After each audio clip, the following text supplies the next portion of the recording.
And that is right, with just 2 weeks away from WrestleMania. I'm, of course, the excellent one. I am Ricky Goldman. This right here is the Reigning Rock podcast. So go ahead, like and subscribe right now. Do this right now. Spread the word. Get your voice heard. I want to hear you in the comments and get this shirt everywhere you can. All over X, all over Facebook, all over Instagram, all over what other platform you're on. Get this shared right now. This is a place to be.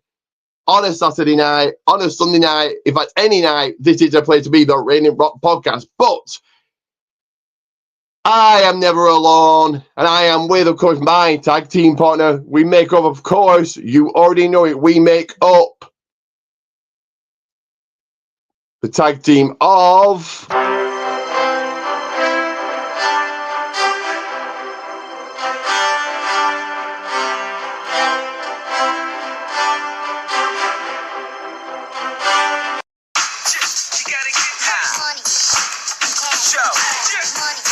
High game for the blame. Don't you know it's all about the cash and dream? About the double profits and stack them things. Make a big pumps, change rocks and rings. Bang!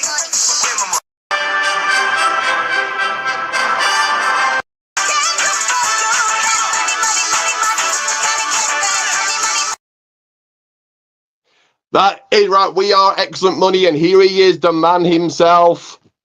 The man all about cashing checks, all about making the J Browns pay the cash. Here he is the money man. He is Marcus. Ching, ching, bling, bling. It's always Ted over here, you jabrones. That is right. That is correct. Like I say, just 2 weeks away from WrestleMania Saturday. And then, of course, WrestleMania Sunday. Well, I asked you in pre-production, that's before we went live, what you thought of the road to WrestleMania. And I think we're in agreement. It's okay, but it's certainly not the best. Doesn't feel like WrestleMania. Doesn't feel like WrestleMania in 2 weeks' time. Yeah. But we're also discussing why, and that is the way too much content. WWE's on every single day. So very quickly, Raw on a Monday, NXT on a Tuesday, Speed and Evolve on a Wednesday. I think main event, for those that watch main events, they must still watch it. They're keeping it as a show, so people must still watch, otherwise get rid of it. But main event on the Thursday, SmackDown on the Friday. And then, well, in 2 weeks' time, you've got a show on every single day. Anyway, we will kick things off, of course, with the very first segment, because we're going to pull up a table, because it is talking time, because it is time for...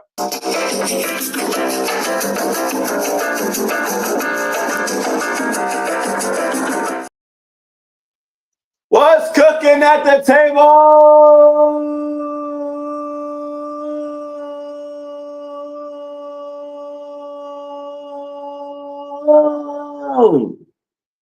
I think you were going for 3:16 there, 3 hours and 16 minutes.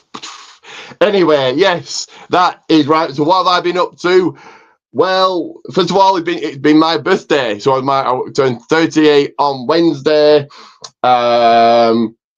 So I'm going to show off just a few wrestling gifts that I got. So I got head Roman Reigns phone cover. I've took this off just to show you guys. So that goes on the back of my phone.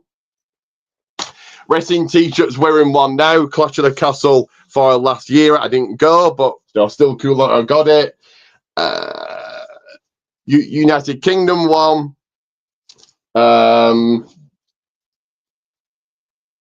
And I think I've lost a t-shirt. Give me a second. 1 second. Another Clash of the Castle t-shirt for last year. And yes, I've lost. Give me 1 second. talk amongst yourselves. I have lost a t-shirt. I'll be about a second here.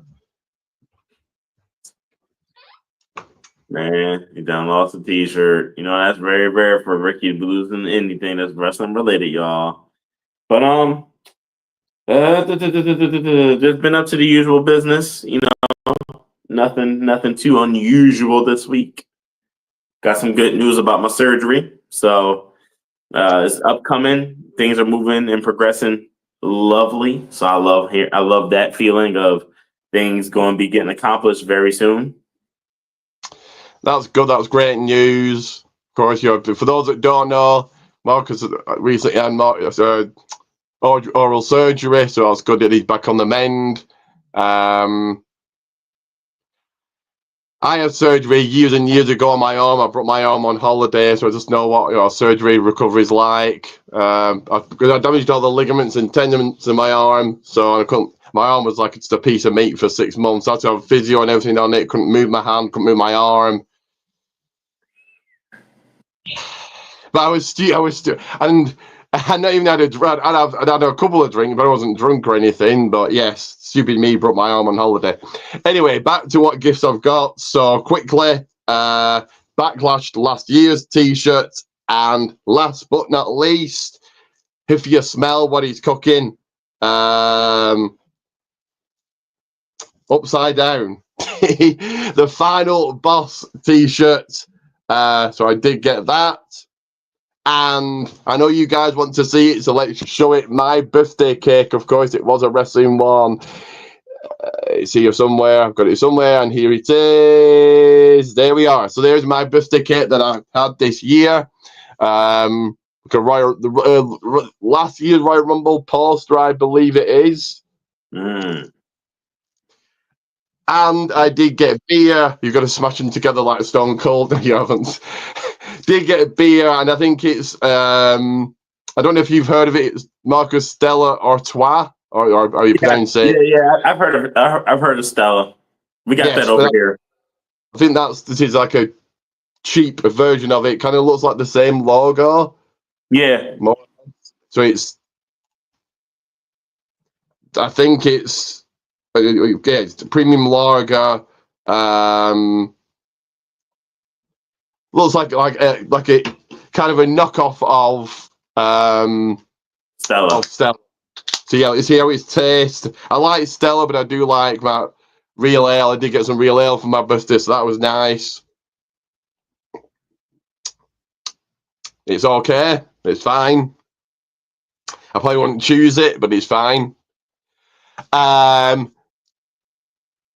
Been going to the gym and did make a few bits, so I'll just quickly show these, and then we'll get to what Marcus. Obviously, Marcus has been up to another review, which in fact I'll show you a snippet of live. So you're getting a snippet of Marcus's review live in a couple of seconds from now. But did make tomorrow night's Dynasty card, and a few more of these. So quickly zoom through them. So just a few more to add water pictures. 2 more and 1 more, and a few more actually. Sorry, you got like that. Few more here. 1 more. There we go. 1 more. Kind of a unicorn picture. And that is. Oh no, that isn't it. Sorry. Some birds, or a picture of some birds in. Very easy to do, quick enough to do. So yeah, that's what I've been up to. My birthday, crafting, going to the gym. Did bet on the big horse race today, and I put on £20, or again, I don't know what that is in American dollar, but put on £20 and made back 42. So made my stake back, but also made 22 on top. So cool, but most of that will go straight towards WrestleMania in 2 weeks when I bet on that. So I'll keep 20 of it, and then I'll just use the rest to bet on WrestleMania. And that is it, really. Of course, watching my 10 wrestling shows a week, and this week is going to be 11 because Dynasty tomorrow night. So 11 shows in 1 week. But most of those, like I said, his steady place is only on for half an hour, so very easy to watch. Speed is on for 5 minutes. So most of them are very easy and very quick to watch. But as always, it is in the description. Here is the link. I will play the video and I'm going to show you live here, right now. It's just a snippet of Marcus's latest review. But there is the channel, so no excuses not to like and subscribe. Here is said video.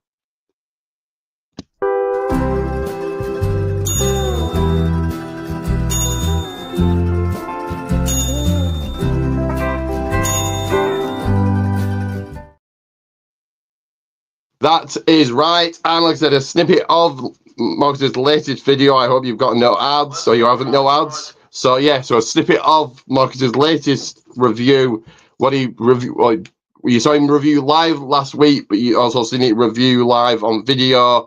So boring banana bread real ale. Last week you saw him review it live. But yeah, here is a snippet. And I'm here today with another So head over right now, like and subscribe if you do want to see more. From Mutant Brewery. Check it out if you can. 6.5 alcohol. I'm not sure if I get copyright for that, but probably. But yes, that is Marcus's latest review on the banana bread real ale. Yeah, like and subscribe. The link is right there, also in the description, so you guys have no excuse not to like and subscribe. But you want to tell the Reigning Rock Podcast universe when your next video is coming up, or do you not know yet? I mean, I'm trying to keep the schedule of Saturday, but then again, life changes. So I might want to do a video because I still have to do the Cronenberg 1664 review. Because I feel like the version that you have and the version I have is two totally different versions. And I need to review it. I need to review it because I did a quick review. I didn't do a quick review last week, so I want to do a review of that because I feel like it's better than a different kind of beer that's supposed to give you the same feel here in the States. Could be the same beer, but then isn't most beers kind of not universal, aren't they? You get the same taste, the same wherever you go. Well, it could be different. Could be. The can look different, but the can kind of looks different. I think for our Cronenberg, just a little snippet. I don't know if you got the taste of Cronenberg on your palate or not, but it doesn't taste a little bit like orange. Little bit, but again, I prefer real ale is the way I go. I don't mind things like fake, or not fake. It's imitation Stella with my WrestleMania koozie on it because it's WrestleMania season. So why the hell not? You might like IPAs more than lagers. Yeah, I do. Yes, I say much easier to drink. But you think an IPA? You know what? Everybody's different. That's what I will say to that. Before I start going crazy, everyone's different. I don't think that same way, but everybody's different. It's like opinions. Everybody got one. As we said last week, I don't mind lager on draft. Much easier to drink, but in a can, you feel a bit gassy. It just feels after two. I probably couldn't drink anymore, really. Gotcha. And they're 500 milli, so they're not pint cans. Obviously, two would be a pint, but after about two of these, I'm like, ugh, no more, thank you. And I got 4 for my birthday, drank 2, and I was like, I'll save 2 for now. But after 2, I'm usually, yeah, that's enough. All right. Had that be like I said, on draft, I probably could drink a few, but yeah, for me, it's not the same in a can. But who knows? And who knows? One day I'm even be able to join Marcus on his channel reviewing something like this, or maybe something else. I don't know if Marcus will be up for that or not. But Let's get into the next segment, which is, of course, rolling out the red carpet. It's all about glitz. It's all about glamour. It's all about Hollywood. It's about this right here.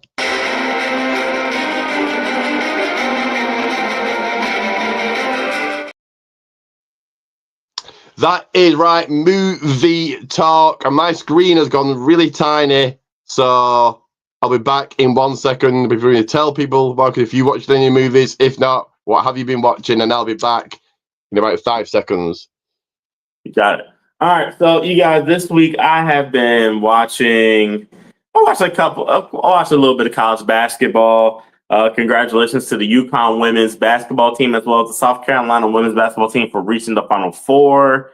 Gino Auriemma, he's always cooking, and so is Dawn Staley. They're always cooking it up with their women's basketball teams. What else have I watched this week? Baseball, of course. The Philadelphia Phillies, they swept the Colorado Rockies this week, which means they won 3 games, and the Colorado Rockies won none. Today, the Philadelphia Phillies are playing against the Los Angeles Dodgers, who were once undefeated, but we defeated them yesterday in a 3-2 game. It was a great game. I ain't watch it, but I did follow the little highlights that I could because it was on Apple TV. Thumbs down to Apple TV. What else? I watched SmackDown yesterday. That was cool.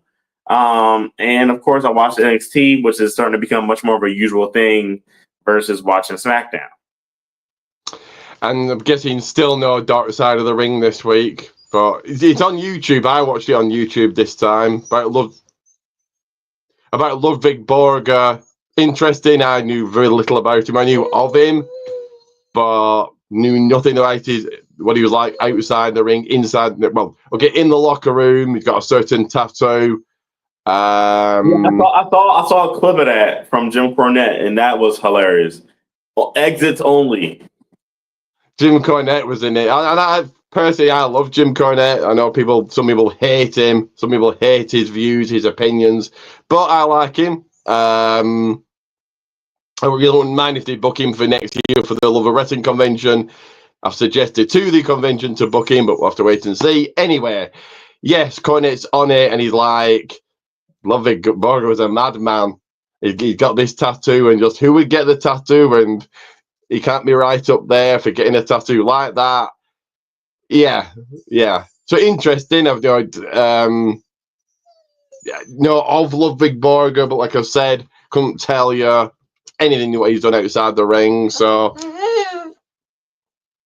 interesting to learn about him. For what movies I've been watching, so I did watch the Snow White remake, live action. You can't really beat the classic. It was what it was, but yeah, much prefer the cartoon classic. Second movie, Joyride. I think that was on Netflix. That was a funny movie. And Dark Match, starring Chris Jericho. Now, as a wrestling fan, one of the greatest movies ever made. But it was very, very B-movie-ish. You had an actual Inferno match. There was a steel cage match. We were saying all these wrestling terms like kayfabe and work. So, like I said, as a wrestling fan, fantastic movie.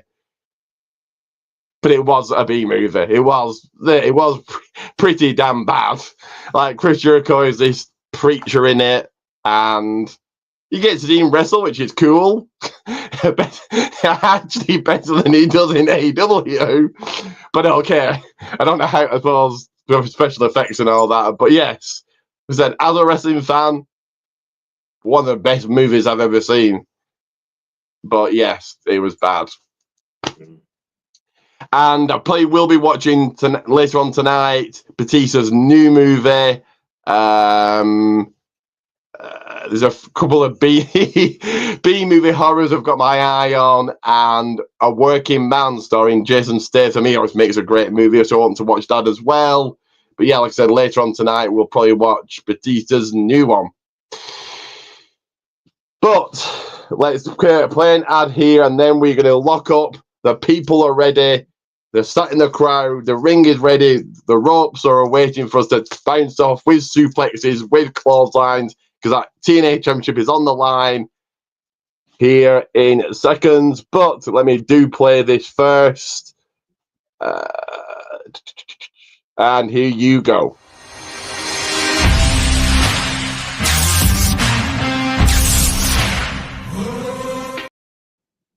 And I played the wrong ad there, but sorry guys, completely the wrong ad. Sorry, I was meant to play this.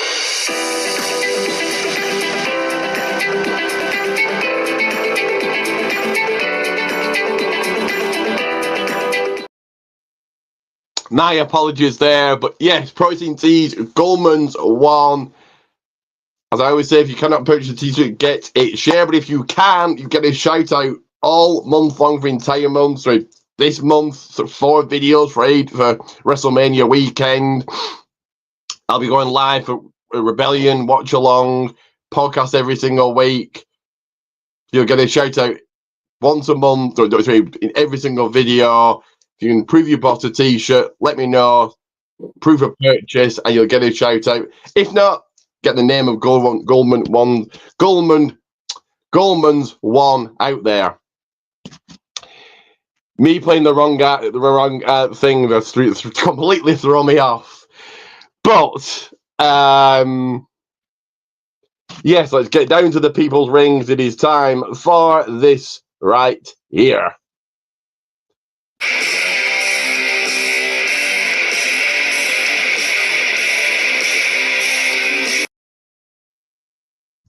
That is right, wrestling roundup. I just fell off the ladder. God damn it, I was trying to take that. As that ad played, I was just trying to run up the ladder and take it, and you just saw me fall off.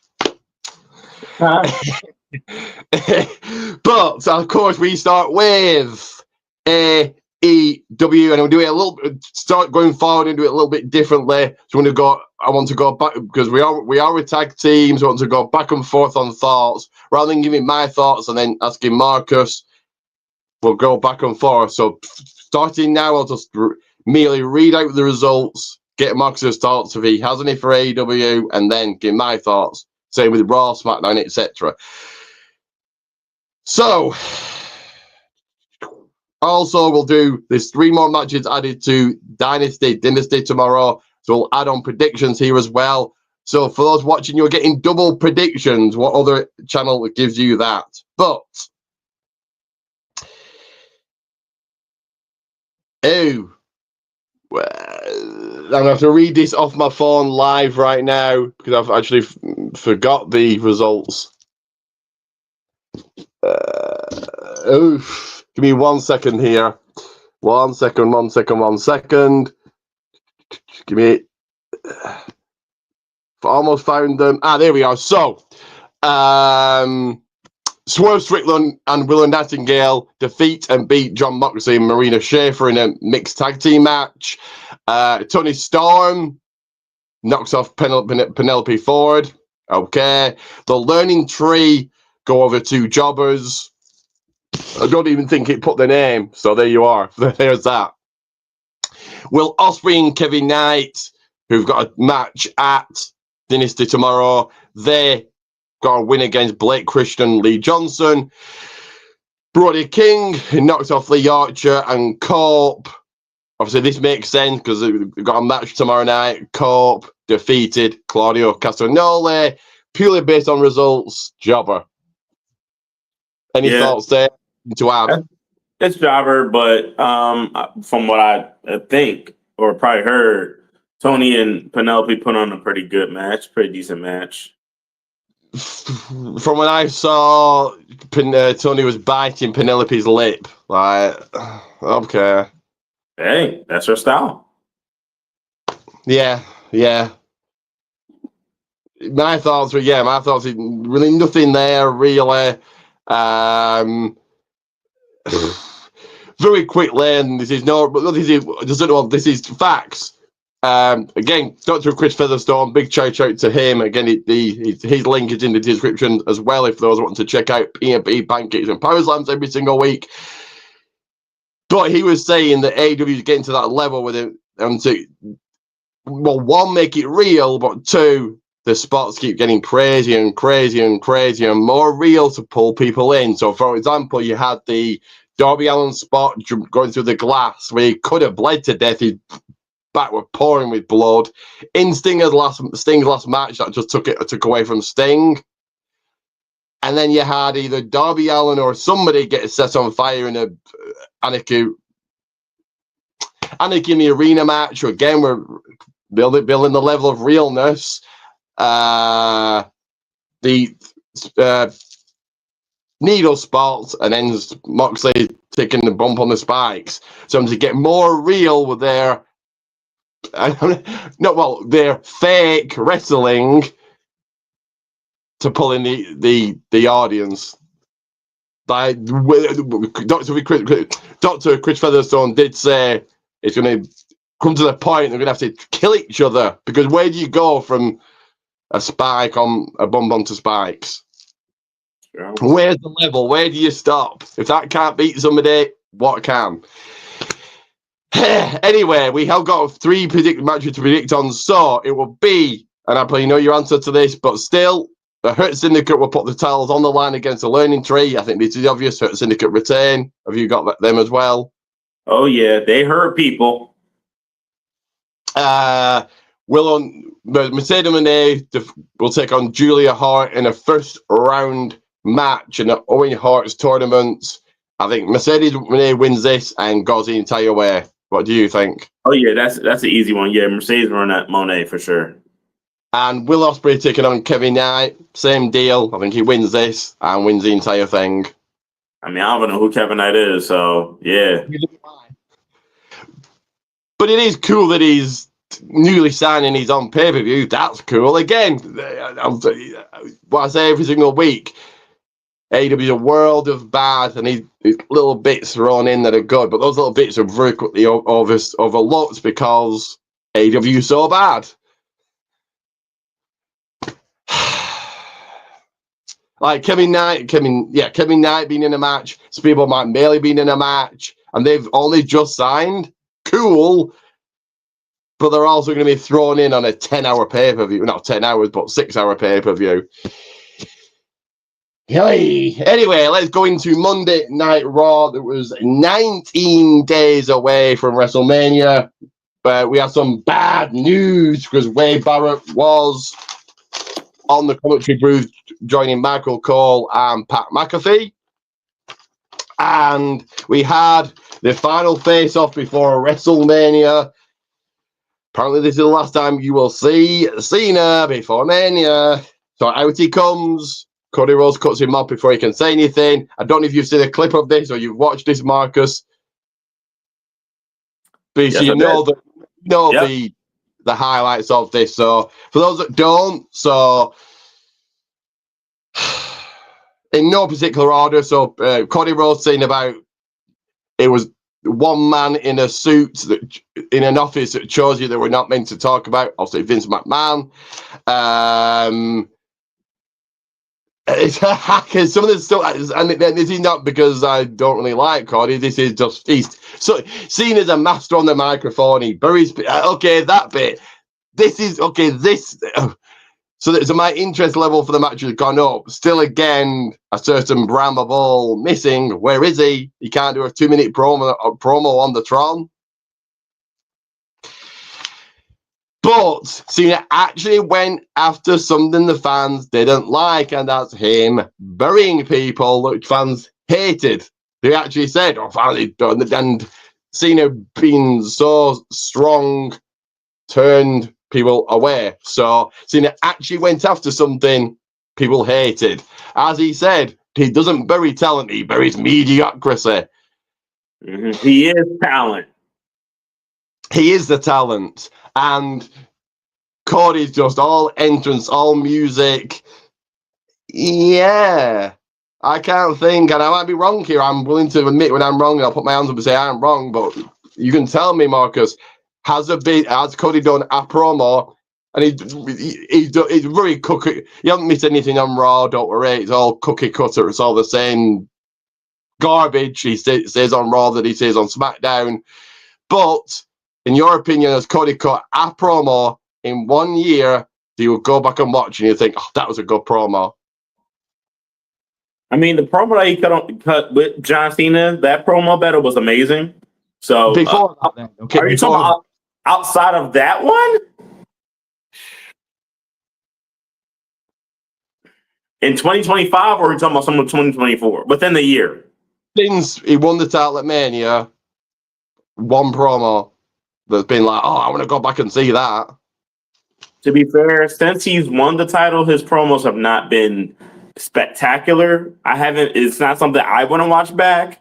He's also not the strongest person on the mic due to his lisp, which kind of messes with, and you can't blame nature for his promo ability, but that definitely takes away from his promo when you listen to it.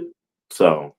And now let's go to match quality again. Same question. Has he had a match? We'll very quickly go through his opponents. Has he had a match in 1 year that you thought, oh, that was good? So Styles, the crowd made Styles. The match itself was okay. Logan was okay. It was in Styles again. That was all. That I Quit match was awful, really, and lots of people didn't like it. Solo was okay, and I think they needed the bloodline rules really to protect. Cause no one wanted Solo and Cody, and it was all about Reigns coming back anyway. Match against Owens was okay. The tag team match at Bad Blood was okay. Even with Reigns in was okay. Against Gunther was okay. Owens at Saturday Night's Main Event was okay. The Rumble was good. So one match. In 1 year, he's done one match that I thought was more than halfway decent. Do you agree, or am I wrong here? You're wrong. I think both matches with Owens were good. I think both of those were good. I think the Bad Blood one, it was just too much. It was just too much, and it took away from it. So I think there's actually 3 good matches. The Royal Rumble and the 2 with KO were pretty damn good matches. But and we've talked about this before in the group chat. This isn't about, but the thing is, the match quality isn't due to Cody. It's due to the opponents. You gotta have good. You have to have really good heels to make a babyface champion look good. And Kevin Owens wasn't where he was at now as a heel to make it work, but yet he still did a pretty damn good job. Outside of that, AJ being a heel, meh. His heel work is always meh anyway, because it's AJ Styles. People hate the Drew against him. I mean, the Solo stuff was good, because Solo is he's a upper mid card heel. But other than that, it didn't feel, for a lot of the stuff that he was doing, it wasn't good enough. True. Again, like you said about beer and about drink, about food and drink. We all have our opinions. I agree with some of that. I disagree with a bit of it. So yeah.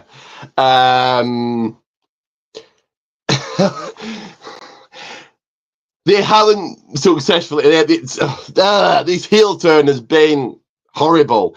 When Cena said, "I'm not going to stoop to your level, I'm going to bury you," the fans were like, "Yay! Look at that, he's burying him." They're cheering a heel, but they're meant to love Cody. I think, and I've said this before, Cody isn't a star. He's okay. Like I said, promo's not good. Match quality is all right. He's not a star.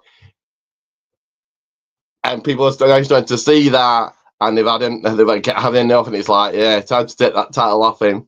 I disagree with the part that he's not a star. He is a star. If you went up to a random person on the street and said, "Name me a wrestler," they're not saying Cody Rhodes.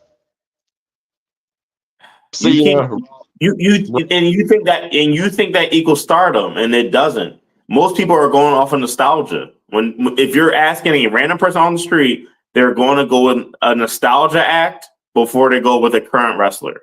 So whenever you say that, you're actually downplaying every current wrestler in today's wrestling promotions, because they're not going to say Roman Reigns. They're going to say The Rock. They're going to say Stone Cold Steve Austin. They're going to say Hulk Hogan. They're not going to. They might even say Goldberg. They're not going to say Cody Rhodes. They're not going to say Roman Reigns. They're not going to say Solo Sikoa. They're not going to say Shinsuke Nakamura. They're not going to say Jey Uso. They're not. They're just going to name people that they remember from yesteryear. They might get to Reigns and Punk, but it wouldn't seem that it'll be their first name they mention. It might be the 20th name they mention. You think they're going to say? You can't think they're going to say Reigns because Reigns is current. They're not going to say Reigns. They might say Punk, but for they're going to go Triple H, Shawn Michaels, X-Pac. Like they're not. They're going to go nostalgia. True. So again, whenever you say that, you're downplaying everybody. Like you're downplaying your favorite people. If it's not The Rock, you're downplaying a lot of other folks because in reality, people are going to go with nostalgia before they go anywhere else. True. But yes, so back to the promo. The fans loved Cena. Want Cena to bury him. The scenario that I've got for Mania is like, again, and this is how it should be, 50-50. I think you could see Cena winning, you could see Cody winning. And that's how it should be. But Cody's saying to Cena, you're my hero, but you're a piece of shit. That's what's going to come into play at Mania. He's going to crush his hero's dreams. Cena saying it's not about where your tattoo is, it's what it represents. You've got a tattoo. I like all these marks. He might as well just say marks, but he said all these common fans. He has. He's got his wrestling gimmick tattooed on him for the world to see. And I've asked this question to other people who said, yeah, but The Rock. I'm sure The Rock got that bull before he was called the Brahma Bull. I don't know. I might be wrong here, but I'm sure that's how it worked. I don't know. And the Brahma Bull really wasn't his whole gimmick. They just called him the Brahma Bull because of the tattoo. And it's a cool symbol. It's a cool logo. That's his whole gimmick. It's tattooed on his neck like a mark. The line of I build empire for billionaires. You steal money from their kids. I was like, oh yes, and people are going to go in thinking, yes, he does. Obviously, that was reference to Tony Khan, but my opinion, I think Cody got buried. The crossroads at the end did nothing because we've seen Cody do three crossroads on people, and it took one to take down Super Cena. Okay. Does this excite me for the match? If this is indeed the last time we see Cena before Mania, I would do something. But if it is definitely the last time, does it excite me for the match? Yes. But where's The Rock? So I've took over here. That's my opinion. Sorry, I meant to ask your opinion. My apologies. But yes, your opinion on Wade Barrett being on commentary just for 1 week only and the Cena Cody promo. I don't really care about Wade Barrett I don't care about commentary if I can't watch the show. So don't care about that. But from what I saw about the promo battle, hell of a promo battle. Really good promo battle. I don't think Cena buried Cody. I think he buried the fans for the most part and addressed a couple of things and more so made sure that his character was much more of a dick, right? Like, oh, I make money for billionaires. You're to the common man. So in a funny way, this is kind of like a throwback kind of thing, right? The rich and famous versus the man that is like the little engine that could, right? Because he also called him an errand boy. He called him a nepo baby. So he played into the part that he's like, yeah, I was chosen, yeah, and I make money for people with money. You, on the other hand, you were given a position, and here you are now. Where in which Cody had to refute that. It's like, no, I wasn't giving shit. I got this. You were giving shit. And so it was a good promo battle of a big superstar like Cena versus a star and Cody. So it's a great battle. I'm really it definitely has gained my attention more because I can't watch Raw, so I gotta go through other ways of finding the highlights. So that is the match I'm looking forward to on night 2 of WrestleMania for sure. 2 questions. One, do you think The Rock was needed in this? Do I think The Rock was needed in this promo battle? At least do something, anything. No. Okay. He's not wrestling in it, so we don't need him. We don't need The Rock to show up until it's time for him to show up. I think he's going to show up at Mania. I think that's what we're getting. Maybe. If he's not, then this has been a okay. My scenario and most other people's not scenario, but they think The Rock's coming out to help Cena. Whether Cena goes on to win or not is another question. But my other question is, your opinion on the one Crossroads. Do you think that was good, or do you think he should have hit 2 or done something more? So let me try to help you out with this multiple Crossroads business. Whenever he's doing multiple Crossroads, it's not because he can't put them out. It's because he's doing it because that's how he feels about the opponent, right? So if I need to do more than one Crossroads, it's not because I feel like one wasn't good enough. It's because I hate this opponent so much that I need to do this shit again and again and again and again. Now, luckily, the Crossroads is a move that he has to hold up the opponent. So it's easily done multiple times over versus something like the RKO. You got to lift up the opponent to do it. Like, you got to lift them up and let them go. The Crossroads is something that you're holding. He's holding onto them in a reverse DDT kind of motion, right? In a reverse DDT hold. When you think of other special maneuvers, like if the Undertaker wanted to, he could tombstone someone more than once, right? Because he's holding them up. 3 against Kane at 14, wasn't it? Right. So once again, you holding someone up. A choke slam, you're holding someone up. Randy can't hit more than one RKO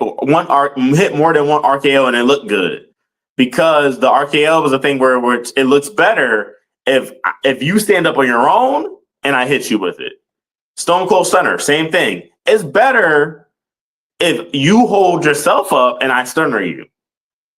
So some finishers look better than others, done multiple times, while others don't look that good.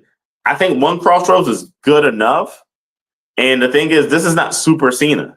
This is heel Cena. Don't get the two confused. Do you think we should see Cena again before Mania, or do you think this is enough? One more time. One more Raw or SmackDown, he should show up. If I'm looking at Typhoon, Tugboat, Shockmaster, call him what you like, Fred Oakman is Cody's real-life uncle. You have Cody induct them, and that's where Cena attacks, getting heat before Mania, and that's where I'll do it. He's inducting them, finishes, clocked, Cena destroys him. Because last year they tried to, with a Rock, so they tried to tie in Mania Night 1 with a Hall of Fame quite loosely, but they still did it. Would you go that route or no? No. Have Cena show up on Raw or SmackDown. Preferably SmackDown, since Cody's going to be on SmackDown next week. Yeah, obviously Cena's turned up on Raw because with where Raw is, but I personally think it's been a little bit of and when he said, "I'm the final real champion to take that title home again," yay! Okay. Are you 50-50 for Mania? Are you split down the middle, or have you got someone you're going with? I would rather see Cena win. Okay. It freshens up the title, and it freshens up the farewell tour. I will save my thoughts for our WrestleMania predictions, but and I can't see Cody doing anything between now and the April 17th to change my mind otherwise. Again, split down the middle, and that's how it should be. Obviously, with Jay and Gunther, we all know who's winning. But with Cena and Cody, yeah, I'd split down the middle. But we had the return of Tyler Bate teaming up with Pete Dunne that's just faced out of nowhere for no reason. He's faced because Tyler Bate is back. Lost to the New Day. Your thoughts on this? I mean, I think Pete Dunne becoming babyface also is because wasn't they in England? In London, yes. Yeah, so him being the de facto babyface versus two heels makes sense. Plus he's tag teaming with his best mate, so obviously that makes sense. But yeah, I expect that. I expect him to lose to the New Day. I pretty much agree. Yeah, this building ends up for them heading into Mania. Then you had the War Raiders come out, and it looks like that's your Mania match. New Day versus War Raiders. New Day versus War Raiders. Okay. Michael Cole and Pat McAfee will host the Hall of Fame. You had Gunther defeat Jimmy Uso. No shocker there, in my opinion. And then you had Jimmy clocked with the title. Obviously, gigged himself outside the ring, but just pouring with blood. It was all over Gunther's body. Got him in the chokehold. It was all over. This really sold the match well. Unlike AEW, you see blood every single week and it means nothing. But this really sold the match well. But it's also really obvious to what's going to happen at Mania because Gunther Jay can't overcome Gunther. His family's getting beaten down now. As cool as this was, it's pretty obvious where the end is. Anyway, your thoughts on Michael Cole, Pat McAfee hosting the Hall of Fame, and Gunther beating Jimmy Uso and then leaving him in a bloody heap? I don't really care who hosts the Hall of Fame. Yeah, this is kind of some of the things that the Gunther and Jey Uso WrestleMania match needed. It needed some more oomph to it, and I think that's it. Getting some of this oomph. You know what I mean? From the blood spot for Jimmy. During the feud. So this is working. So we all know this isn't the main event. Where would you have Gunther Jay? Would you open night 1 or night 2, or in the middle? Where would you have the match? It's a great question. I would make it the opener. I think it would be a good opener. Night 1 for night 2. Yeah, well, that's what they did last year, wasn't it? Yeah. I think it'll be a good opener for night. No, I'm gonna say shit. Yeah, night 1. No, night 2.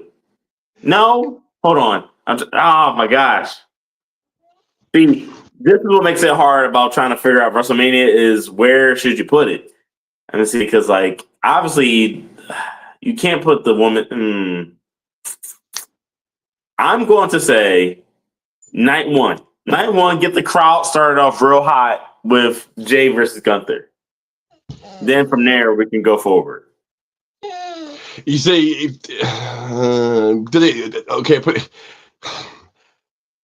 if the man you can't see does win, I think that again.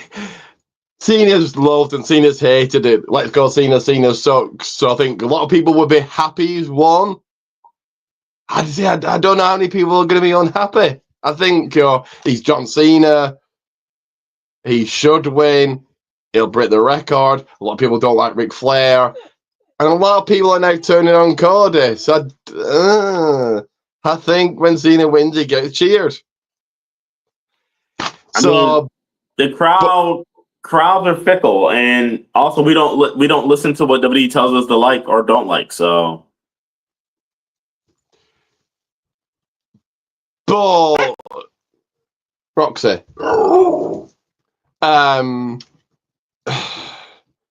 you could do, Jay. they've not got Cena getting heat going into Mania. Why, as a fan, why should I boo Cena? They haven't really given him heat. This is why we need to see him again, and why I'd have him interrupt the Hall of Fame. I think that really will give him heat. Yeah, you do it night one, Jay Gunther. Because like I said, I think Cena's cheered if he wins. With Pat McAfee, Michael Cole hosting the Hall of Fame, that makes sense. But isn't it usually Corey Graves and someone else usually? I don't know. It's usually Corey with, I think, Cole. I think it was Caleb Braxton last year, but don't quote me on it. Probably. The Judgment Day over Penta and Braun. Penta getting pinned. AJ Styles comes on out. Logan Paul did. Logan Paul attacks AJ, setting up their match for Mania. So I'll get your thoughts first on both of these. Sorry. Yeah, I mean, so the Judgment Day, what was the team? Because, you know, the Judgment Day is a huge faction. Finn and Dominic. Who and Dominic? Finn and Dominic. Finn Balor, yes. Oh, that makes sense. You know, they're an actual team, and Braun and Penta aren't an actual team, so that makes sense. And what was the other thing? AJ Styles Logan segment. Logan attack sets up their match for Mania. Oh, when he called them like the greatest douche ever. Yeah. That's all right. I'm shocked that Penta got pinned. I thought he wasn't losing for a while. I mean, it was in tag team action, so I don't look at it the same as if he lost in singles. I was shocked. I was like, wow, he's lost already. He's been there 2 months. I'm surprised that you're shocked about this, but I thought he was winning at Mania and he wasn't losing for months and months and months and going to lose it. Because he's still got that aura, but I think beating him has now made him just feel like another guy on the roster. So but he was in a tag team match. That's a tag match. It's not like a singles match. Would it not make more for Braun to be pinned? No, it wouldn't make sense for neither one of them. And the reason why is because they're in a tag team. They don't get along. It's not going to work. Well, yeah, that's the story afterwards. Braun was getting interviewed backstage and Penta wanted to fight him. So, yeah, That's why that makes sense then. But 19 days on Raw, 2 weeks as we speak now, we still don't know what that match is going to be. We think it's going to be a fatal 4-way, but why has it not been announced? The AJ Logan Paul stuff was this is just to get to the match. It will be a good match, but is AJ Styles Logan Paul really a WrestleMania match? Not really. They could easily main event a Raw, but there we are. And to close out this week's Raw, special guest referee Bianca Belair, Rhea Ripley, Io Sky for the Women's World Heavyweight Championship. Ended by DQ. That was it. So I don't know if you saw that. The match was good. Bianca's a good referee. So another person that I watched that does Raw reviews. Bianca was all, and let's see, okay, 2 things. One, you could see her, she was right behind Io, getting ready to be kicked, and you just see it from a mile away. She got kicked out the ring, and then she set something else up later for Io to do a move on her, and just like, so choreographed. Also, another reviewer I watched was saying that Bianca's all week when she's a referee, but then when she says, no, match over, she's then got her superpowers back and she's now a wrestler. She's weak as a referee, but she's fine when she's a wrestler. It makes no sense, which is true. But yes, good match. We all know what this is leading to. The Cena Cody stuff was the best. I'll say opening match for the rating. So your thoughts on double DQ, Rhea Ripley, and Io Sky? Meh. Kind of seeing it coming. We all know what match they're going to try to push, and they haven't done it yet. So again, 19 days away, and we don't know the women's world. Okay, we all think we know, but it's not official what that title match is. correct. But again, very quickly, it goes back to, and I'm guilty of this, it goes back to the fans buy tickets way in advance. And I'm guilty of it. When WWE come over here in August, I'll be buying a ticket that one match made. And if the matches are announced, sometimes they are, sometimes they're not. But let's say it's, I don't know, Cody Rhodes versus Solo Sikoa and Tiffany versus Meechin, just off the top of my head. I'm not going to go, I'm not going now. Of course I'm still going to go. And that's the problem. We can stick anything on the card, and this is what you get.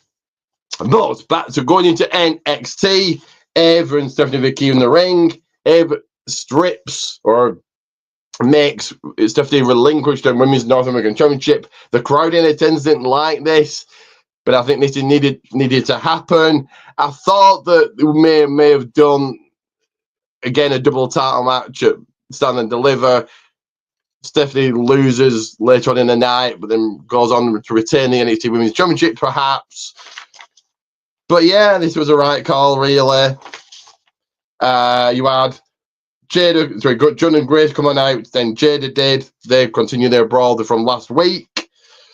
And your first match of the night was Zarya going over Lash Legend. She's in the ladder match for Stand and Deliver to crown a brand new Women's North American Champion. Your thoughts on both? So I think this was the right move because, I mean, yes, Stephanie walked out last week with both her championships, but at what cost, right? So in a way, I mean, and this is kind of funny because, like, I'm going to reference a nostalgia thing. Whenever D'Lo Brown, just for example, was defended the Euro Continental Championship or the Interpean Continental Championship, whatever you want to call it. He had both. Whenever he defended it, he always defended both titles at the same time against Jeff Jarrett in particular. The one time Kurt Angle was the Euro Continental Champion. He defended him in two separate matches at WrestleMania against the same two opponents in a triple threat match. And he left out of WrestleMania with none of them. It's hard to be a double champion when one of those titles isn't a tag team championship. It just is, because you're always going to be booked double times. And despite the fact that we love seeing Stephanie Fakir, it's just not fair to her and to the other women on the roster, because that women roster is deep. So it was definitely the right move. Becky, just going back to double champion, Becky had two titles, and she had them for a while. Shouldn't she win one of them at Mania, and she lost them, one of them, round about Money in the Bank or something? I can't remember when it was, but for a few months. So think about it. Becky was holding the SmackDown and the Raw Women's Championship. She could defend the Raw. She's only defending the Raw Championship on Monday, and she's only defending the SmackDown on Friday. So she got time to recover. Fakir's on one show. And Rollins also had two titles that was quickly took off him a month later. So, yeah. Yeah. Your thoughts on Zarya going over Lash Legend?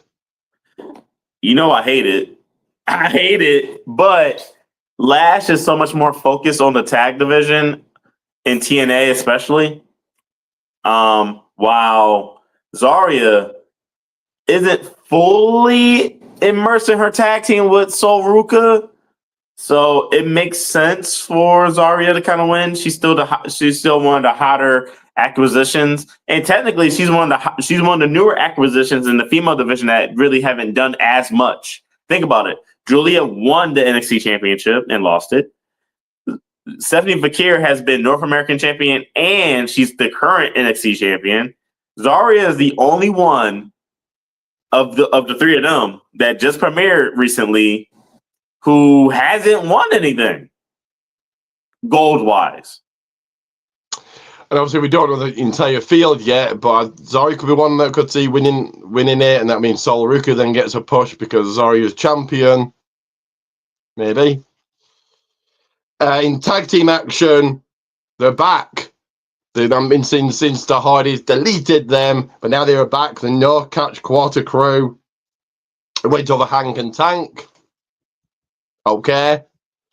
Again, I don't know what this does for them. But I still believe the Hardys are going after Fraxium at Stand and Deliver. I might be wrong, but that's where I think they go. I think this builds. I think this builds up towards them possibly like past Stand and Deliver. Yeah. Obviously they've got Battleground in May. So yeah. That's in Tampa. Yeah. I was going to say Las Vegas, but Las Vegas was last year, so it's in Tampa this year. Trick Williams came on out, and Javon Evans did, Obafemi did, Dark State attack. Looks like Trick isn't the leader, but is he? They're also going down the direction that Stacks is the leader. Okay. As much as I like Stacks and he gets it on TV every single week, be that a match, be that a promo, be that whatever, I think Stacks being the leader really lowers Dark State. That's just me. It could still be Trick. It could be Javon. It could be nobody. But yeah, this was okay. And then you had Ava come on out, and at Stand and Deliver, it will be triple threat match. Obafemi, Javon Evans, Trick Williams for the NXT title. So your thoughts of No Catch Quarter Crew over Hank and Tank and the segment between Trick, Oba, and Javon? I really don't care about the NQC. There you go. I don't really care about them. I mean, they're technically sound, but like Hank and Tank is kind of like they're more of a WWE style type of tag team. You know, goofy, yet get it done. So I'm sad that they ain't win, but you know, it is what it is. Now, obviously, first of all, the promo battle, like Trick Williams was trying to tell Javon, like, yo, go play somewhere else. This ain't for kids. Javon, like, listen, I dropped Obafemi. You ain't do that. And Oba came out, was like, hold up. You got lucky dropping me because I ain't see it coming with you and your little cutter, buddy. Like, if you want to do this, we can do this. You know, Oba also told Trick, like, yo, Trick, you really shouldn't be talking because I beat you already. I haven't really messed around with Javon yet. So they just going all of them, just going back and forth. They start attacking each other. Dark State comes out there, attacks everybody. I mean, before that, Ava did make the match official. Triple threat match, Stand Deliver, which makes a lot of sense for all of them. And everybody got something to lose and something to gain. You know, Oba obviously defends his title, keeps his title. If he loses, I mean, at least he lost in a triple threat match. Trick regains his title. If he loses, maybe this speaks about him moving on to the main roster. Javon is the only one that if he loses this match, it doesn't do nothing. It doesn't do him any bad because he's a young dude. He's only 20 years old, and this saves a lot more room for him. But it's good that he gets a main event spot. Your thoughts on if there is two questions. Is there a leader for Dark State? And if there is that Trick, is that Stacks, or is that somebody else? To be honest, I don't think there's a leader. I think they're just running on their own. I don't think there's anyone leading them to do all this stuff. Or if there is a leader, I think it's Ricky Saints. Really? Okay. Yeah. Think about it. All these guys attack damn near everybody. And for some reason, Ricky Saints, when he shows up, everybody's beating up already. But out of a kayfabe sense, do you really want the newest guy on the scene being destroyed? Doesn't really make him look good, does it? I don't think he'd be destroyed. I think it would just add an element of ha, y'all thought I was this, but instead I'm that. And I mean, the fans will still cheer it because it's like, oh, snap. That kind of came out of nowhere. I suppose they have gone after Auber, and has Auber been destroyed by them done it? Has it took him down? Not at all. So yeah, they could go after Ricky, but I don't. If I'm picking, I think they're going to go with Stacks being the leader, but we'll see.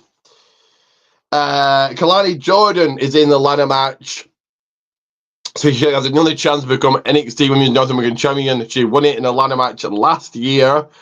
She knocks off Roxanne Perez. So Roxanne Perez not involved with Stand and Deliver. I didn't like this, but that's just me. And to end NXT, brand new, and this was a shocker. Only last week we were talking about Ricky Saints. Just feels like it's just another guy on the roster. In his third match, he's your brand new men's North American champion, taking the title off Sean Spears. Sean Spears had it for 2 weeks, 3 weeks, something like that. 2 weeks, I think. Ethan Page clocks him attacks. And so another triple threat match added to Stand and Deliver. That saved NXT for me. I'm going to give it a mid-card rating, I think. So yes, your thoughts on Kalani going over Roxanne, new champion Ricky Saints, and rating for it. I've been saying this for weeks. It's time for Roxanne to move on. I've been saying it, and I've been saying it, and I've been saying it. And no offense to Kalani Jordan, this tells me exactly what I've been saying is correct.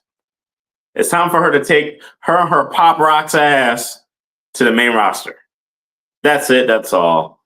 Shout out to Kalani for developing much more in the ring too.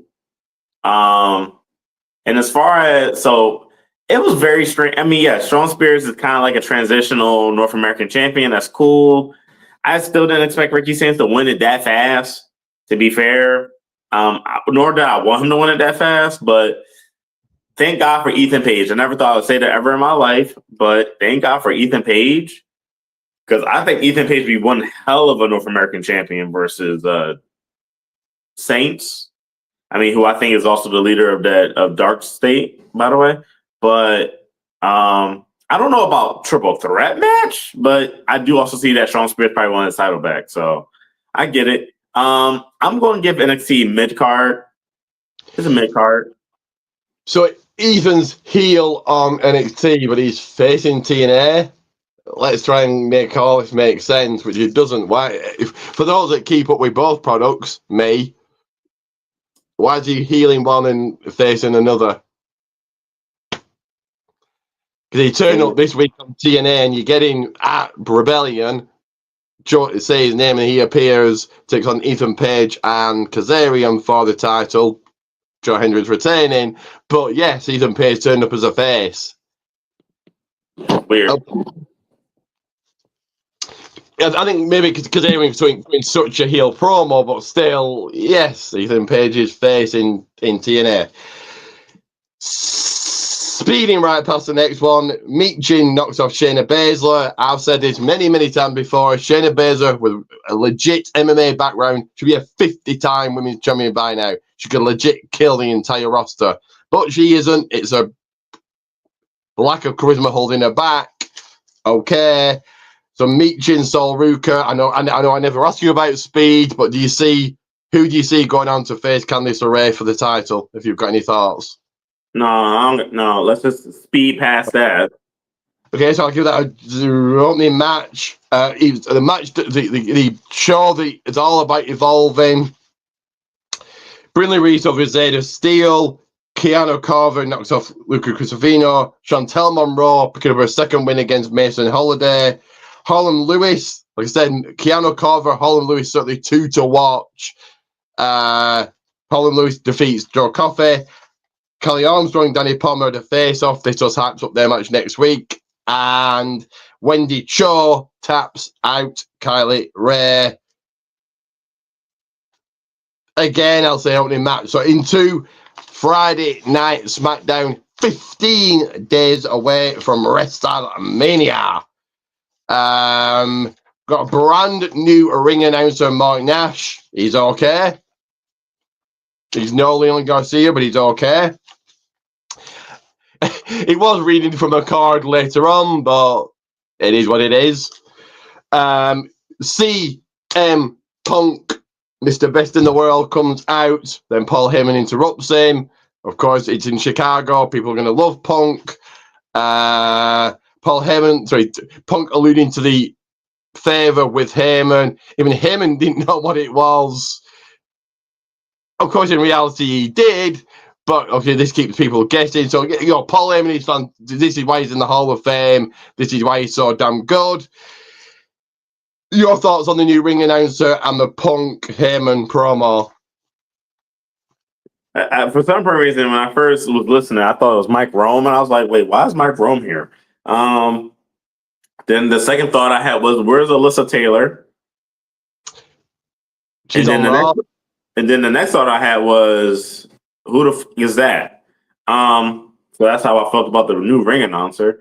Yeah, I mean, Punk is in his hometown. People are going to serenade him in.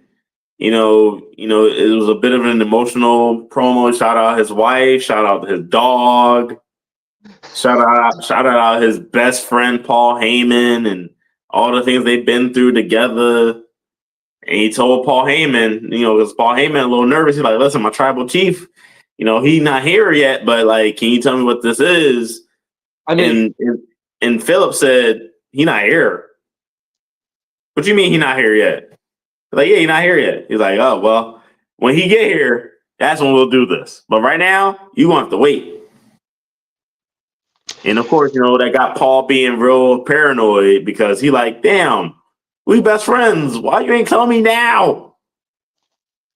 The bit about Punk's dog, I couldn't care less about his dog, but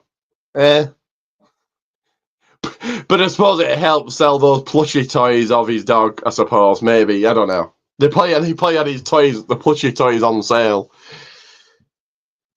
Debut time, Ray Phoenix.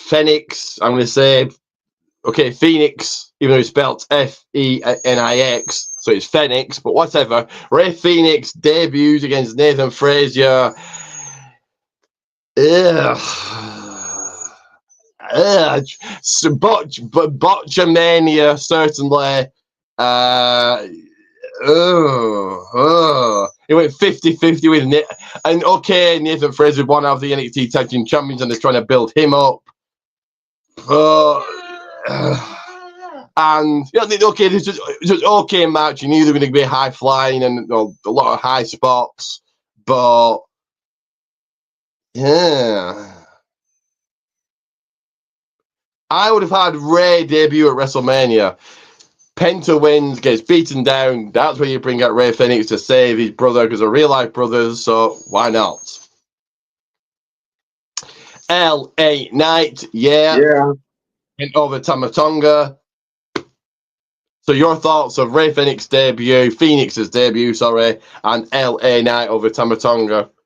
I like Ray Phoenix's debut.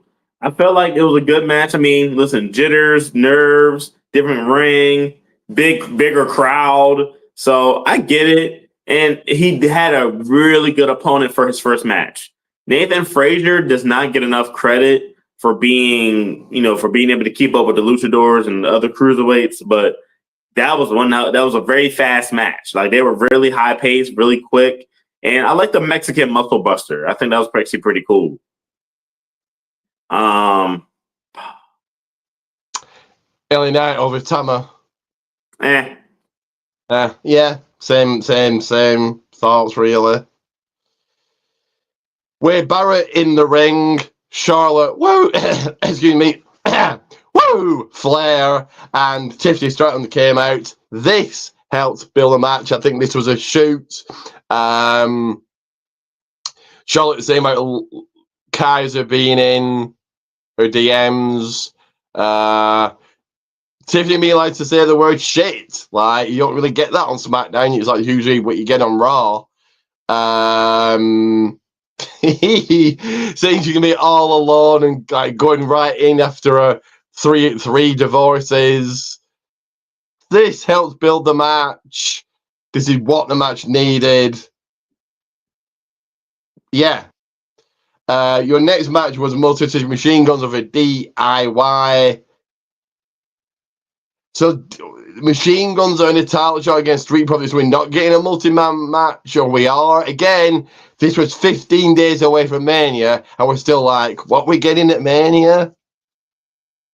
It should be set in stone again, built on, not. It looks like it's Street Profits versus Multi Machine Guns, or is it a multi-man match? What is it? Yeah.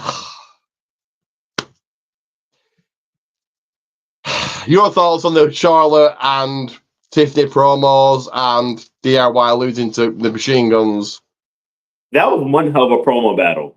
I did not know they was going to get real nasty like that. You know, I mean, like I said, like as I've been saying, old model Barbie versus new model Barbie. You know, Tiffany went after some of the things as per usual, like, all right, well, you know, your dad, you're never going to be your dad. Charlotte's like, well, duh, who the fuck? Yeah, of course. If there's anybody, I'm not going to be like it's my dad, but I'm better than all y'all, all you women. So duh, that makes sense. So as Tiffany kept going on, that's when she was like, well, Charlotte, since we want to talk, aren't you 0-3 with Mary? Like, yeah, you're 4-3 at WrestleMania, but aren't you 0-3 in like life?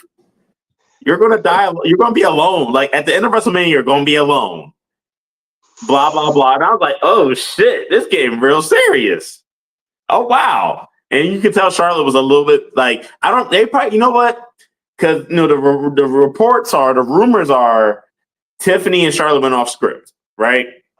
Here's the thing, and I think with Charlotte being the professional that she is, with Ashley being the professional that she is, more than likely she talked to Tiffany in the back and she's like, listen, we need to get some more fire underneath this this event, this match that we have, right? It's a title match. This needs more than what we got right now. Cut some real shit on me. Cut some real good shit because they're gonna react, and I might not know and I don't know what to say back, right? Because usually, you know, agents come up with the matches and they also come up with the promos and all this other stuff. You already know what they're going to say, right? You already know that this person's going to say this, I'm going to say that. When it's a real promo, you don't know what's going to be said. You don't know who's saying what's about to go on, and you're just like, oh, so that's why Charlotte, even at the end, when she was like, ask Ludwig about my DMs. First of all, the crowd didn't want to hear that shit no more. Charlotte, you lost. That's one. Two, I mean, okay, but Charlotte, you are also 0-3 in marriage. Like, your ex-husband still works in WWE right now. Yes. Like, sorry. Like, that's mad weird. And if I'm Ludwig Kaiser, and I know Tiffany's not your type, but if I'm Ludwig Kaiser and I'm dating Tiffany Stratton, I'm in nobody's DMs. Certainly not Charlotte Flair's. Certainly not. I mean, this is the cause doubt, right? So in regular life, if there's a woman that wants another woman's man, right? And they meet each other in real life, they start arguing, she's going to say, check your man DMs then. Why is your man texting me then? Why is your man DMing me? Why is your man calling me then? It's not to say that Ludwig Kaiser has been messaging Charlotte, but it's to create doubt in Tiffany's head, right? It's to get inside Tiffany's head.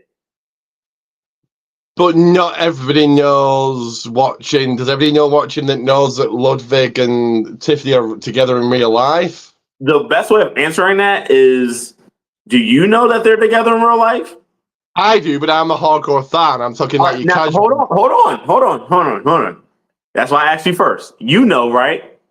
Most people that are watching wrestling are marks. Okay. There is very, like, listen, I get it. There are casual fans that do exist. Yes. But most people that are watching wrestling are marks. They're ultra fans. They're big giant fans. They listen to all the dirt sheets, all the rumors. They get all that. So they listen to CVV. Yeah, He's right. in the front. Oh yes, yeah, we missed that. They listen to CVV when Tiffany talks to CVV and when Ludovic talked to CVV. They both admitted that they're dating. So this is not a mystery if you're a hardcore wrestling fan. So that was for I'll tell you this: anything that wrestling does, it's never for the casuals for real. The casuals only are doing stuff. The only time it's for casuals is if it's a streamer, a rapper, some other type of actor or entertainer. CVV being there was for the marks, right? That was a mark thing. And Rock and Cena are for the casuals because they know who Rock and Cena are. But yeah, CVV in the front row, that was cool. But yeah, right. That's for the hardcores. Cena is kind of for the casuals, but the turn that he's making is for the marks. The Rock's the casuals. The once again, this turn that the Rock did is for the marks. It's not for the casuals. If it's something for the casuals, it's something that's going to please everybody. These aren't things that's pleasing every single person that's watching the program. So them doing that promo and her saying that Ludwig Kaiser's in her DMs, that was for the hardcore fans. This wasn't for the casuals. True. The casuals were like, who the fuck is Ludwig Kaiser? Well, yeah, okay, yeah, true, yes, yeah. And if they know who he is, they definitely don't know that Tiffany and Ludwig are really together, so they definitely don't know that. Yeah, they don't see them on TV, so shit. Yeah. And your thoughts of Monster to Machine Guns over DIY, and also another question in there: could this be the match, or do we get the multi-man ladder match as rumored? It was. You know what? I really did like that tag team match. You could tell all four of the men in the ring have worked together at some point in time, somewhere down the line, probably. It was a good match, though. I still feel like I still feel like it's gonna be a ladder match. I still feel like it's gonna be Pretty Deadly, DIY, Motor Machine Guns, Street Profits, tag team ladder match. Yeah. If this is a match, Profit versus Machine Guns, great. Machine Guns at Mania, cool. Street Profits at Mania. Well, last year was the Pride, wasn't it, versus Final Testament. But yes, so they're actually in a championship match this year, so that's all cool. But if this is a match, Street Profits DIY is now a WrestleMania match. No. Again, You need to make the tag team match exciting. Again, it goes back to they can just throw whatever they like on the card because they've got the money already. The fans have bought the tickets. Well, okay, not all fans, and we'll get to that in news and headlines, but stay tuned. So, your next match was Naomi versus B-Fab. I share the same sentiment as you do. Naomi needs a new theme and entrance. We're getting that at Mania. This was to build momentum for Naomi heading into Mania because Nick Aldis came out and made the match. WrestleMania, Naomi versus Jade Cargill. The storyline makes it a Mania match, but I could see this easily main event in the SmackDown. Could this main event the SmackDown before Mania? Yes. Should it be at Mania? Also, yes. So, I don't know. Then you had Nick Aldis back in the ring.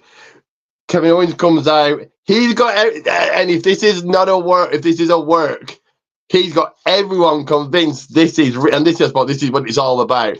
But everyone thinks this is real, except me. Except me. I'm 50-50, and I think this is just so Orton has some sympathy for him, and he's going to attack him.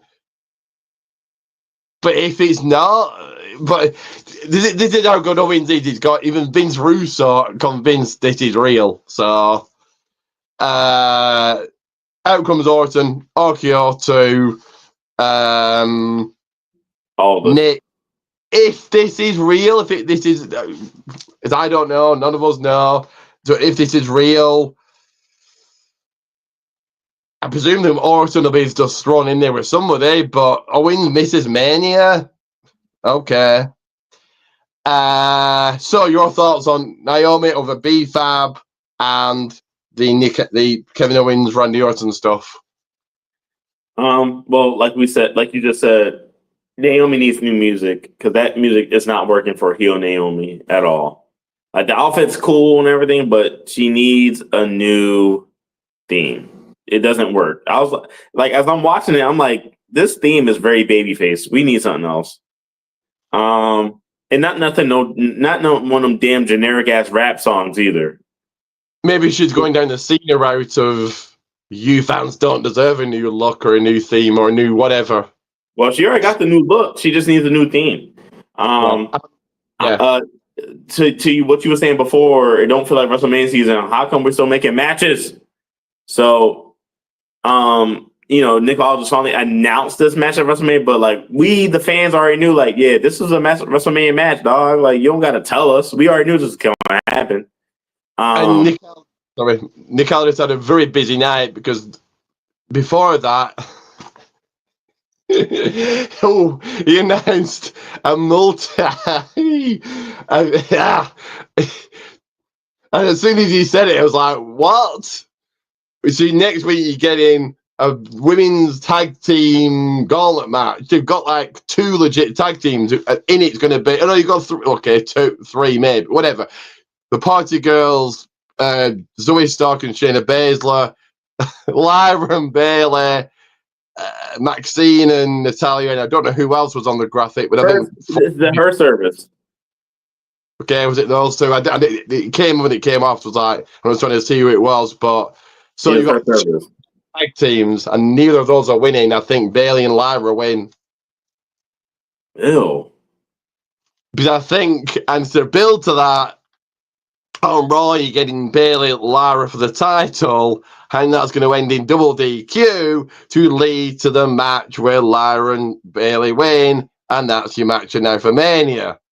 Just put those women in a ladder match. God. So they're still making matches. It's like, no, we're now 2 weeks away, and matches aren't made. Put those women in a ladder match for the tag titles. Shit, it ain't that hard. But I did cut you off there. My apologies. So Owens, Randy Orton stuff. Your thoughts on that? I think this is a work, bro. In my Russo voice, I think this is a work, bro. This is like and it's funny because you want to know why. I'm gonna tell you why I found it funny. So Kevin Owens was wearing a Bret Hart thing, right? What color was the Bret Hart thing? Pink. What color was Mark Henry's suit jacket? Pink. What color was AJ Styles' suit jacket? Pink.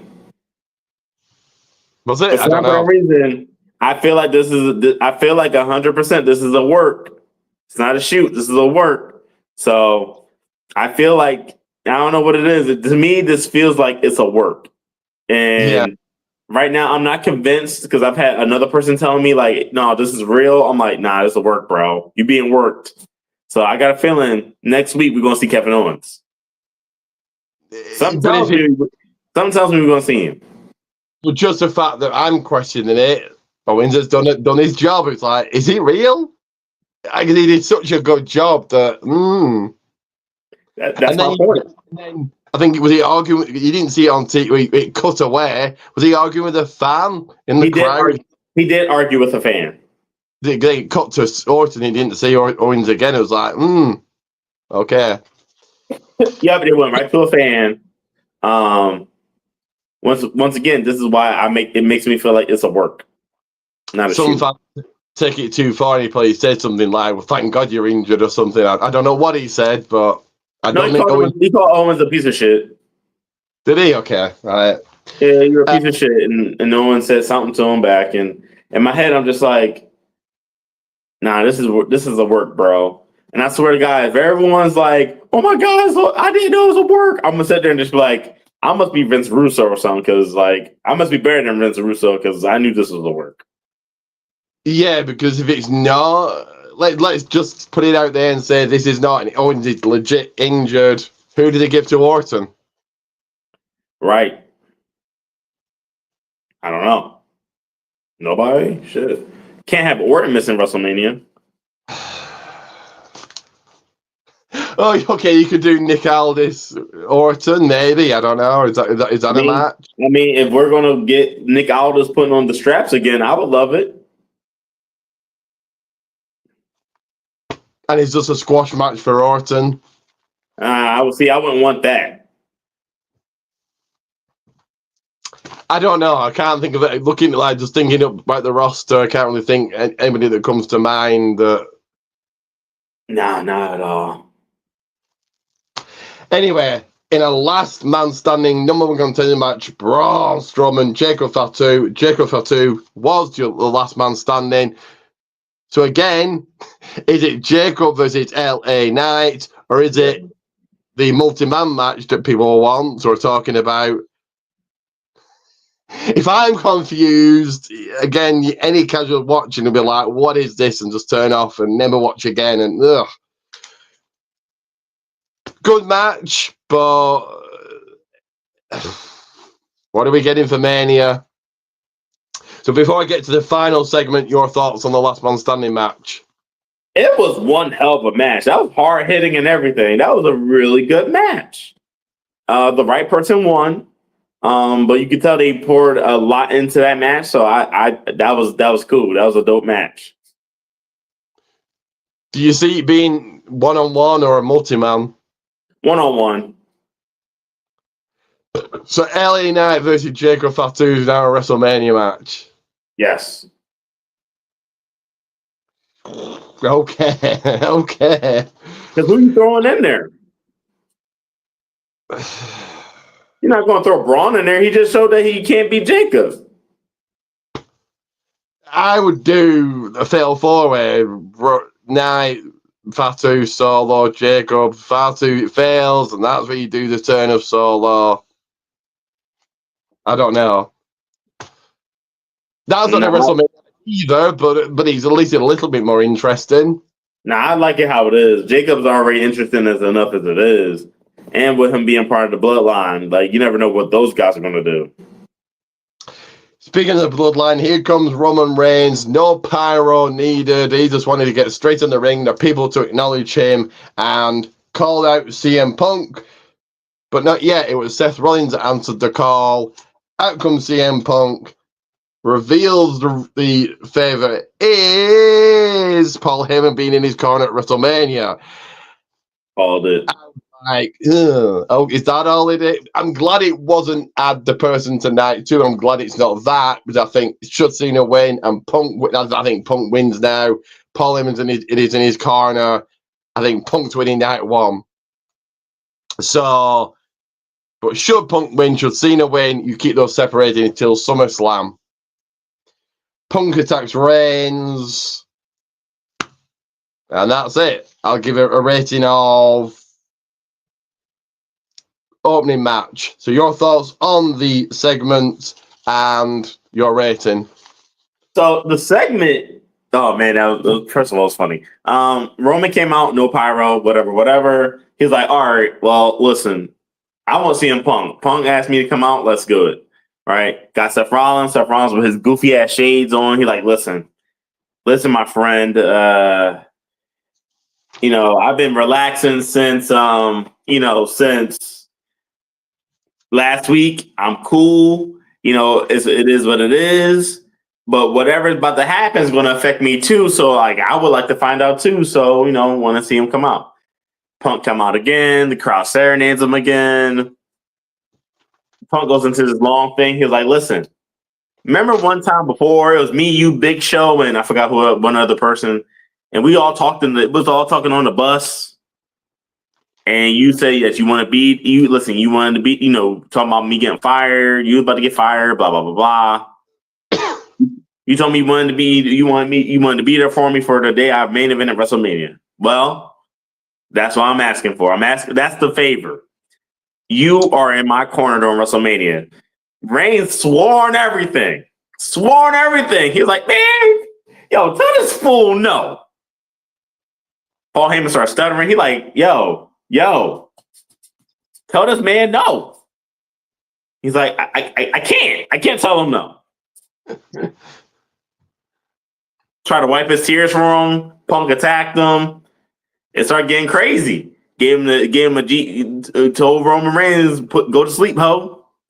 And yeah, that was a really good segment. That was banging. My overall rating for SmackDown, I'm gonna give it a mid card. It was mid card. So, two things. First of all, this is the Punk and Reigns is over now. Not Punk and Reigns, Heyman and Reigns after 5 years. There seems to be. Okay, I've got two thoughts on what I would have done. So, thought one is Punk and Reigns are finished. Heyman and Reigns are finished.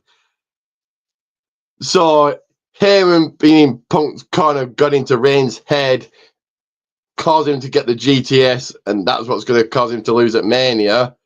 I would have had put Heyman in both corners. He comes out with Reigns. Rollins has this great long entrance, giving Heyman enough time to get back and come back with Punk. And then he's got to choose who he's going after, who he's going to support, Punk or Reigns, and do it there rather than going into I don't know.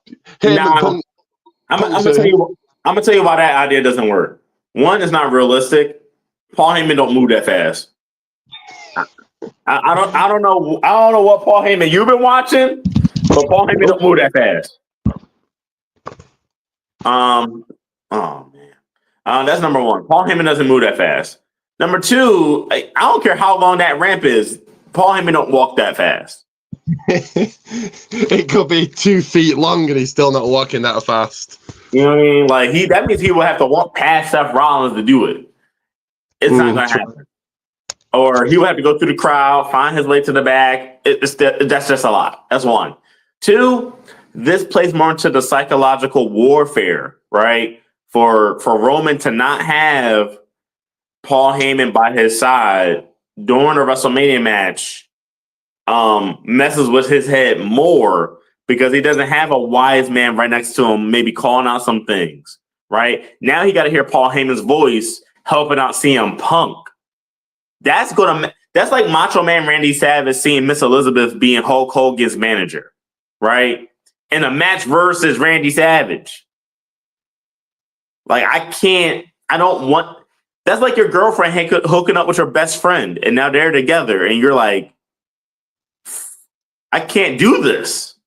True. Yes. So this is going to affect Roman a lot because he's going to hear Paul Heyman's voice and it's not for him. It's going to be for Punk. So this totally makes a lot of sense. I still think we need the clear-cut heel because who's heel going into this? Nobody. Well, so this is the best part about it. You don't need a heel. All of them are tweeners, which means it's open game for whatever. This is why this is the main event because it's not as clear cut as people want it to be. Do you think this takes away rumors of Heyman signing with Rollins? Because that was a rumor coming out of this at Mania. Heyman's going to go after Rollins is going to be a Paul Heyman guy. No, ew. That's terrible. That would shock everybody. That would shock everyone. Yeah, but who the hell predicted that? The usual people on the internet are saying, "Oh, that's what's going to happen at WrestleMania. We know what's going to happen." That's a piece of crap. That's terrible. Fair enough. So I'm going to take a quick toilet break, but in the meantime, I am going to play an ad and try me back before it finishes. So ad number 2 here. And me follow me on all social media, but here is. Uh-oh. Sorry about that. Again, the ladder, man, I'm trying to climb the ladder and I keep falling off. There it is. So yeah. Sorry about that falling, but here is ad number 2.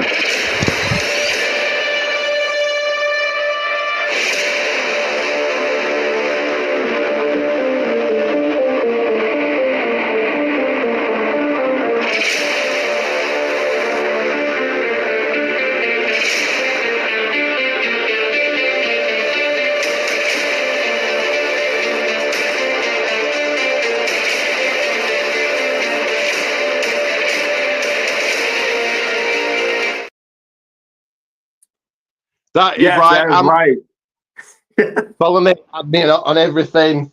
As I tidy up my picture frames that have just fallen off. I think I was trying to get a hardcore match going on. That's what it was. There's a whole lot of ruckus going on behind you.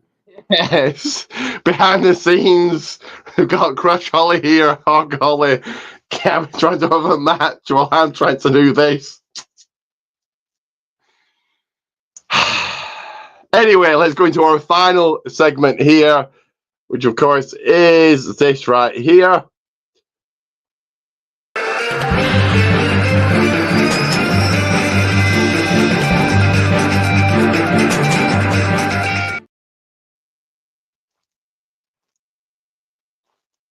It's news and headlines, ladies and gentlemen. I totally forgot. Sorry, I totally like. That's fine. So yes, do you want to kick things off with the 4 pieces of news? It's all about someone returning to the world that is WWE. Rusev Krutia, Rusev Machka. Rusev is coming back to WWE, so it's always going to be Rusev Day.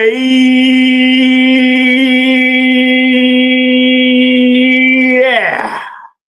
It will be Rusev Day once again. He is coming back after, what, 2-3 years of not being in WWE? So he left about 34. It was him and Aiden in a tag match. I think he left after that, I want to say. I don't think he was at 35, was he? So 5-6 years. damn. It Something don't like feel that. like that. It don't feel that long, but I hear you. Yeah, I think this is awesome. I mean, this is awesome for sure. I hope he gets pushed pretty good, because before when he was in WWE in his first run, man, that dude was a killer. Oh man, U.S. champion. At one point in time, I thought he could have been, I don't know, some type of world champion. He looked like it for sure. And then he got himself over. And we all know how Vince feels about people getting themselves over. How dare they get over? No. Vince like, if I ain't create you, you can't get over. Also see DDP for an example. So, Which is just a ridiculous mindset, but fair enough. I mean, I get it from a promoter standpoint. I get it. But yeah, Rusev coming back. What are your thoughts on Rusev coming back to the WWE? Cool. Suppose they can't help these things getting out, but I probably wouldn't have announced it. I don't know if it was one of these dirt sheet writers or one of these reporters. Well, Sportskeeda reported it, but who they heard it off, I don't know. Now, how I would bring him back is you got this TNA NXT partnership. So Aiden English shows up one time on NXT, and that's where you bring him back. He would have put eyes onto NXT. I think that's the way you do it. I also think another failure for AEW. How Rusev Day was super. Okay, you can't call him Rusev in AEW, but Rusev Day was super over. And what did they really do with that? He came in, he was the best man for Kip Sabian, and okay, former TNT champion, but that's all he did. As you said, Rusev looks like a world champion. Probably could have gone on to win the AEW world title, and he's from the WWE, which Tony Khan loves. So I think that's the thing. He wasn't a main event guy in WWE. That's something that Tony Khan doesn't like, right? Because if you think about it, like Bobby Lashley has gold on him, right? Former main eventer for WWE because he was WWE champion twice. Once. Yeah. Twice. No, he beat Miz and then beat Lesnar. Right. So twice WWE champion, right? Look at Moxley. He's held WWE championship gold before. So has Cope. So has Daniel Bryan. So when you think about all the people, Jericho, all these guys, they were once WWE main eventers. Rusev wasn't main eventing. You can't use, and mind you, he could have been hot if he was able to use the name Rusev. Couldn't use Miro had to use that. What, Miro Day? That doesn't have the same ring to it, right? But also he didn't sign Aiden English. That would have been smart to sign both of those guys together along with Lana. That would have been smart as hell. And it just wasn't going to work out. You know, he didn't put Miro near the world title picture, which is a shame. And it's just so shows that sometimes TK doesn't know what he's doing when he picks up new toys. And this is an example of that. I do agree that since you got this partnership, you can easily, or just have Aiden English come out on a Raw or SmackDown and just do that. Because once again, that relationship, but it makes more sense if it's NXT. And just let the people know, like, hey, Rusev is going to be on Raw or SmackDown, not here on NXT. You know, maybe give him a little squash match against someone on NXT, but let it be known Rusev is on Raw or SmackDown. Well, they did sign Lana or CJ Perry, but years after Rusev went there. So that she was a manager for Andrade, I think. I mean, here's the thing. I think, to be honest, I think CJ Perry should just sit out of the wrestling business. Just don't go around it. It's already enough that your husband works in it, and like, you know, you usually are your husband's manager whenever you are in the same company for a good time. I just feel like it's just, don't have them too near each other.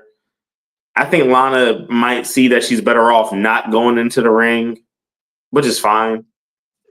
Until Triple H says you can make all this money, and then for Lana Day again, and Triple H, okay, I'm back then. I mean, yeah. I mean, and then more than likely he might end up putting them together. I mean, a lot of couples in WWE do a really good job of, you know, not being around each other, right? Montez Ford and Bianca do a great job of not having their characters clash together, right? I'm trying to think. Candice LeRae and Johnny Gargano do a good job of not having their characters clashing with each other. I mean, hell, even Charlotte, even though she's not with Andrade anymore, they do a good job of not having their characters clash. So, yeah, of course, Ludwig, or as we mentioned earlier, Ludwig and Tiffany.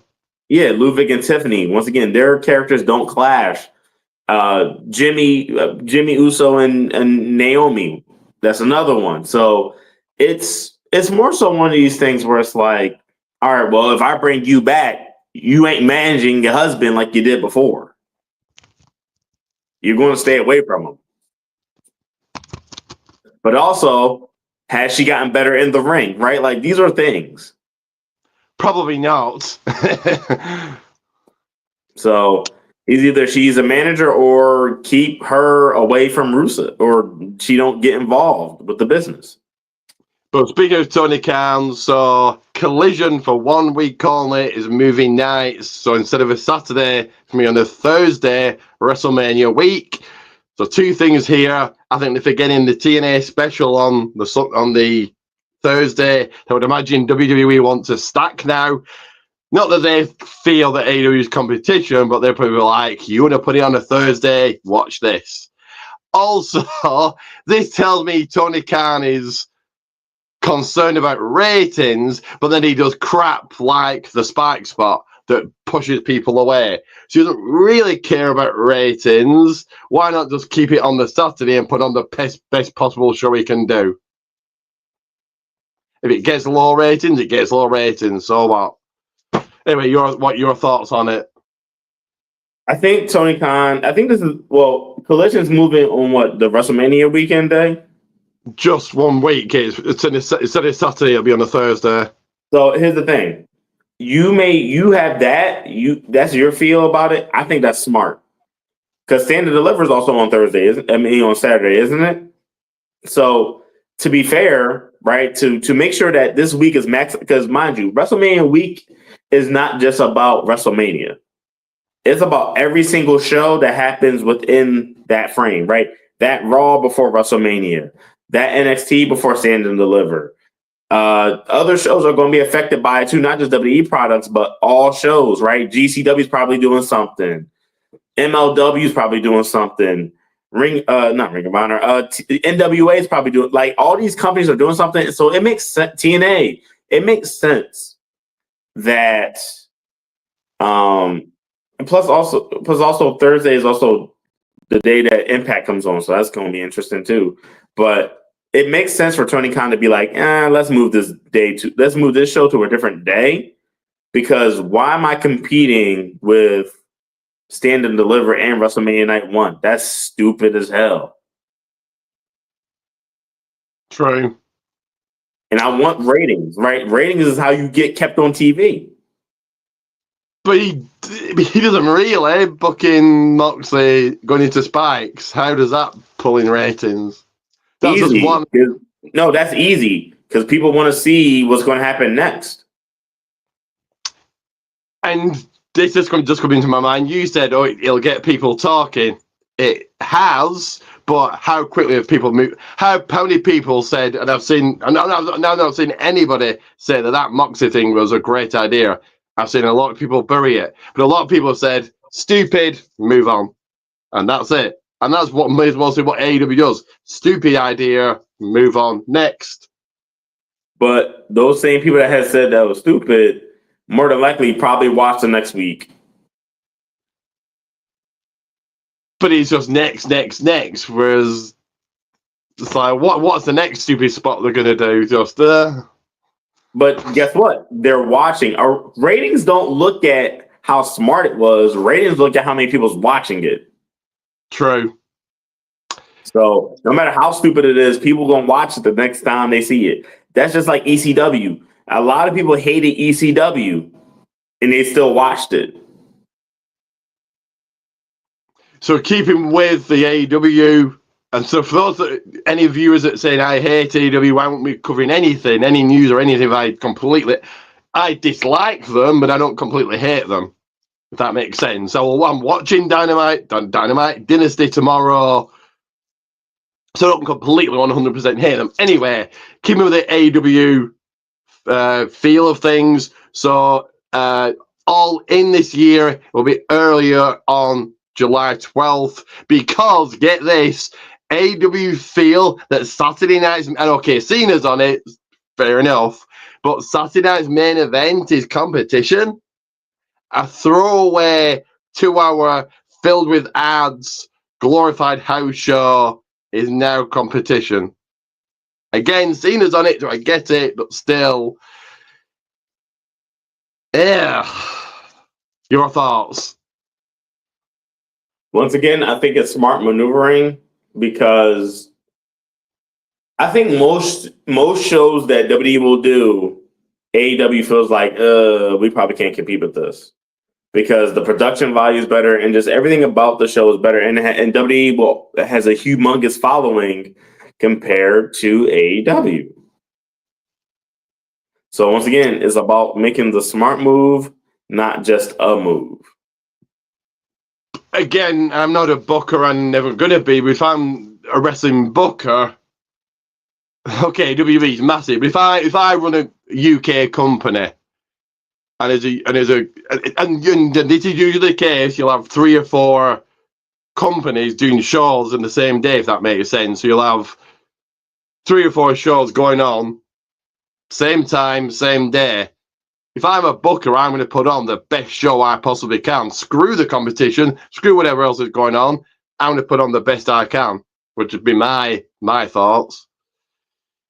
Yeah, but yeah, you have to think about the ratings part of it.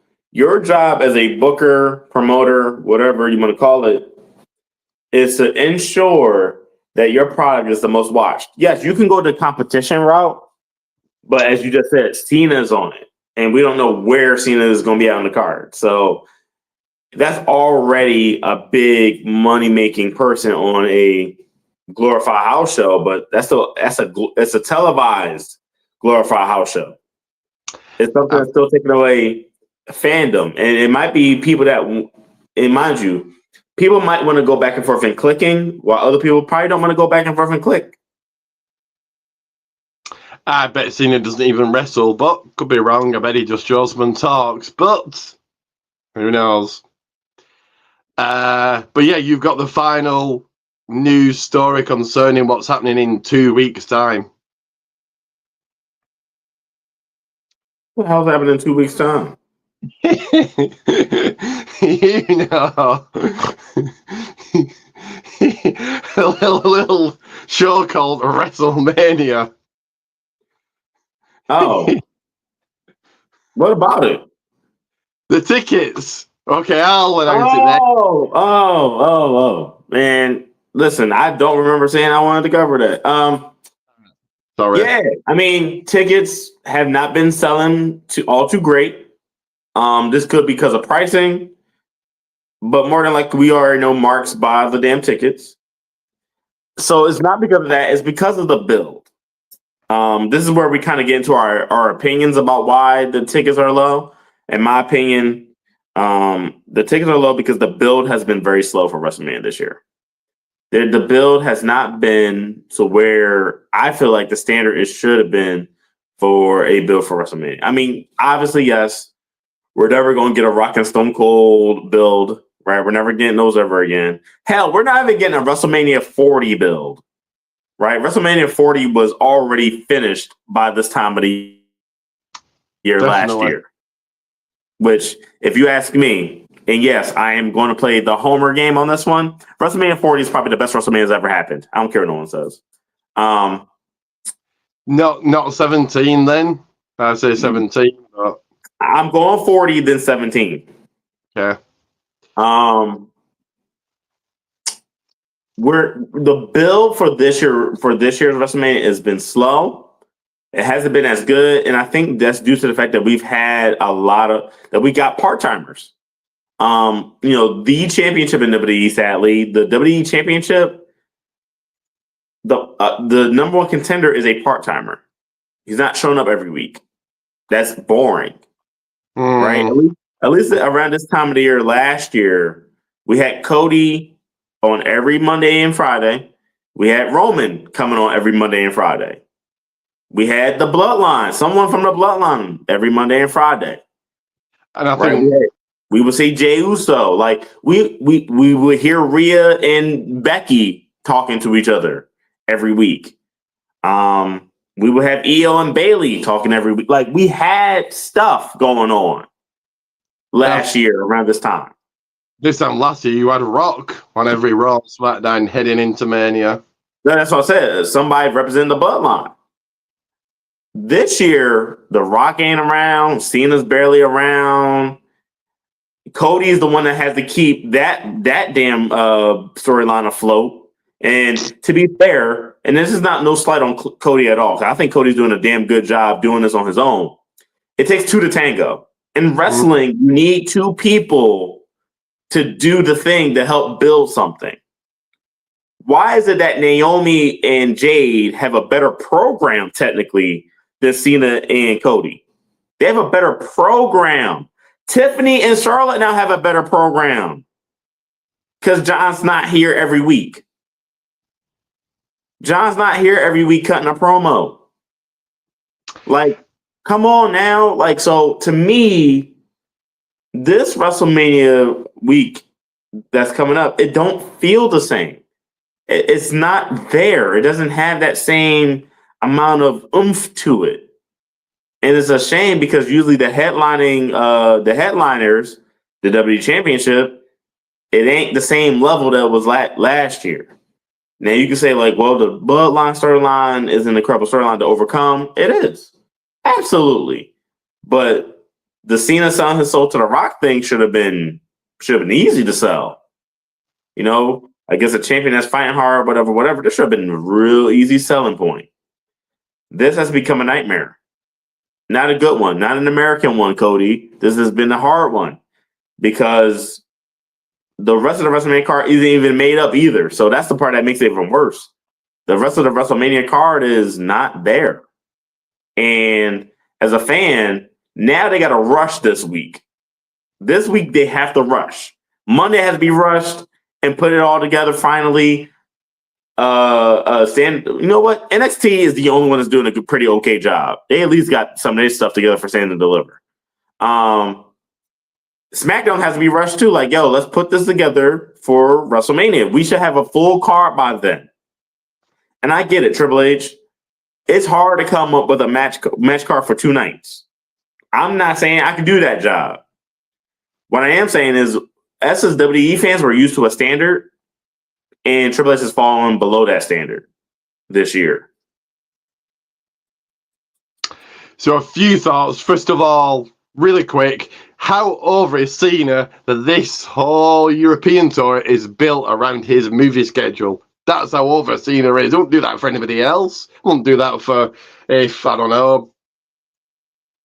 Okay, Cody. If Cody went to make a movie like Cena is, won't go, oh, we'll build a damn tour around your movie schedule. What the hell? They'll be like, we'll find somebody else. Going back to Cena's heel turn, it didn't make sense in the first place. He won the match and then turned heel because the fans, he doesn't like the fans. What's that got to do with him turning on Cody? But how clever is Cena? He's like, yeah, see ya at Mania. You, Cody, are now going to build up our match. And I personally think Cody's promos are going to take it down, because his promos, what can he say? He's going to be on SmackDown on next week and he'll say, what? What can he say that's not already been said? So I think he's going to take it down. But we'll see. Maybe that's where we get The Rock, but I doubt it.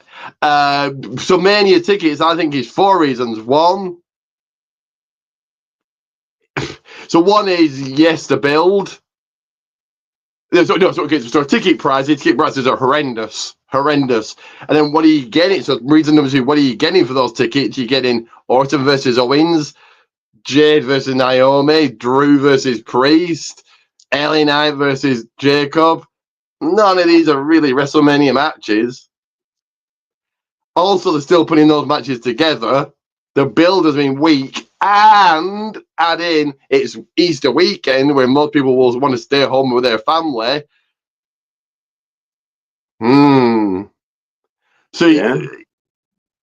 So is this going to... Well, I disagree. Vince Russo said this is the lowest attending Mania of the past 20 years. Mania 36 is the lowest attending Mania ever. Nobody was there. It was still technically a Mania. Didn't feel like it, but it was still technically Mania. You can't beat nobody. That's right. But I know what he zero. Can't beat zero. I know what it means. With an actual Mania with fans, this is going to be the lowest attended, and that's not good. Because I can't see anybody now, as we're speaking right now, is thinking, oh, who hasn't got their hotel and got their flights and booked the entire weekend or booked whatever they're going to? They've booked it. They've got their tickets. Who's waiting to the last minute to go, tell you what, Bailey and Lyra Valkyria taking on Liv and Raquel? That's convinced me to go. No, there's nothing that I see from now to Mania that's going to convince anybody else to get a ticket. Your thoughts? So I think a part is too, and I'm thinking about this from an economics standpoint. Not only is the economy very bad right now for people, let's look at the cities, and I'm going to compare last year's, of course, to this year. Philadelphia versus Las Vegas. As a native Philadelphian, I can tell you wholeheartedly, Philadelphia is not as expensive as Las Vegas. Las Vegas is most of their money in Las Vegas made from tourist attractions, right? It's the home of gambling.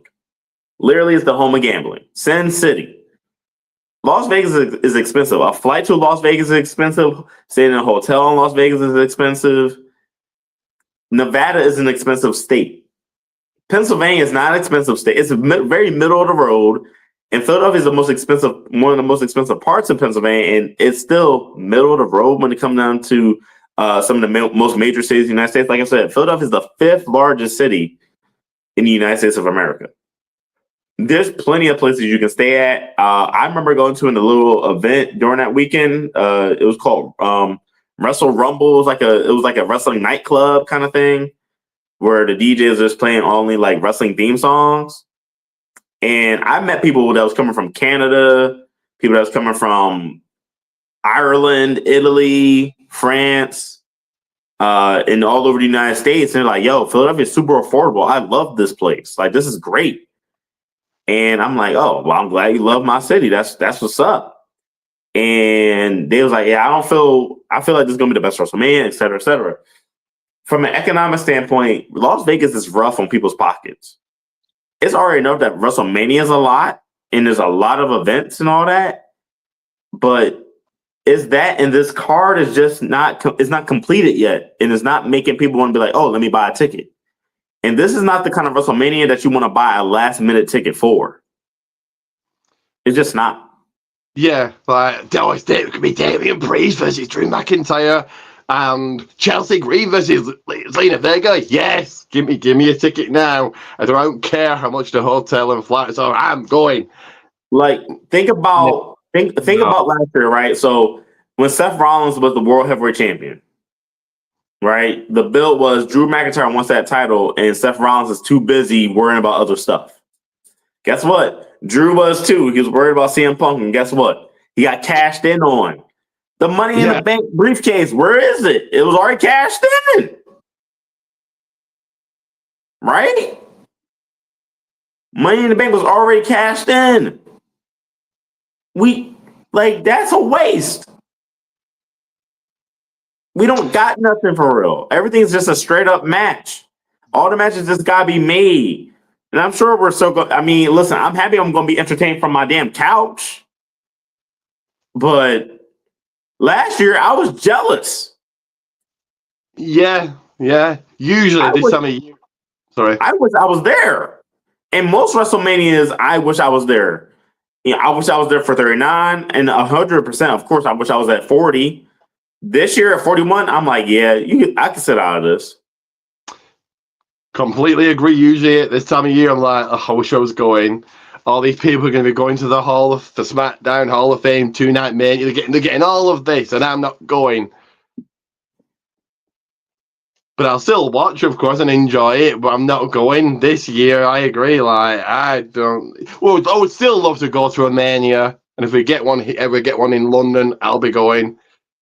But yeah, I'm really not that fussed, and I'm not going. It's nothing. Like, it's nothing for me to buy pizza, buy wings, get beer or some other liquor, and literally sit here on my couch watching WrestleMania. Maybe invite some people over. I mean, enjoy Zelina Vega versus Chelsea Green and Lyra and Bailey versus Liv and Raquel. Like, I'm not laughing at the car. It's just like, I'm glad I'm not using my money to go all the way almost over to halfway across the country to watch it. Yes, once in a lifetime opportunity, sure. But WrestleMania is not going nowhere. No, but no, it's not going nowhere, and they've got 42 already booked, but it's not good. The ticket, I think it's 57,000 they've sold already. So they're playing make it to 60, which is still a lot, but yeah. Yep, I feel that. But you can't beat zero. Can't be zero. Yeah. Nobody was at Mania 36. So, but I know what Vince Russo means actually with fans and people in attendance. And I can't remember it was Mania 30 to 22. They have 17,000 from Mania. That's not good, is it? That's the lowest Mania since this year. That's the lowest attended. But one more look at Marcus's video right here, right now.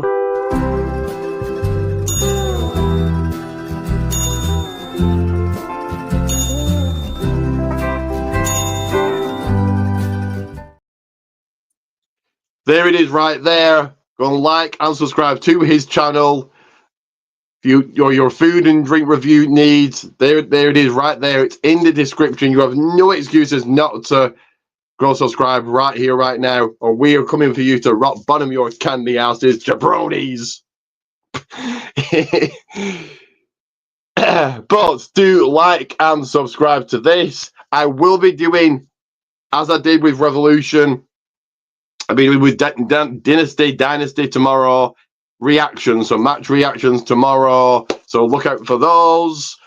Not that there's much to react on. It's an okay. We are here running down the Mania card as if it's the worst ever. We'll take a look at the Dynasty card and anyway, it is what it is. It's more wrestling, and I'm happy for it, if that makes sense. But final words are, as always, over to you, Marcus. All right, y'all. Y'all know what to do. Like, share, subscribe, hit them bells for notifications. Make sure that you tune in every week to the Rain and Rock podcast. I know y'all love hearing our voices. I know it. Trust me, you don't have to tell me twice. And always know, ching, ching, bling, bling. It's always Ted over here, you jabrones. That is right. Do like and subscribe, just as Marcus said, just as I am saying. And we'll see you guys next Sunday, 6 days away, or whatever it's going to be, days away from Mania. Hopefully the road looks a little bit better. I'm doubting it, but we'll wait and see. Next week, next Sunday, same time, same place. We'll see you then. Like and subscribe. And always remember, if wrestling is the game, excellence is the name, and excellence is Ricky Goldman.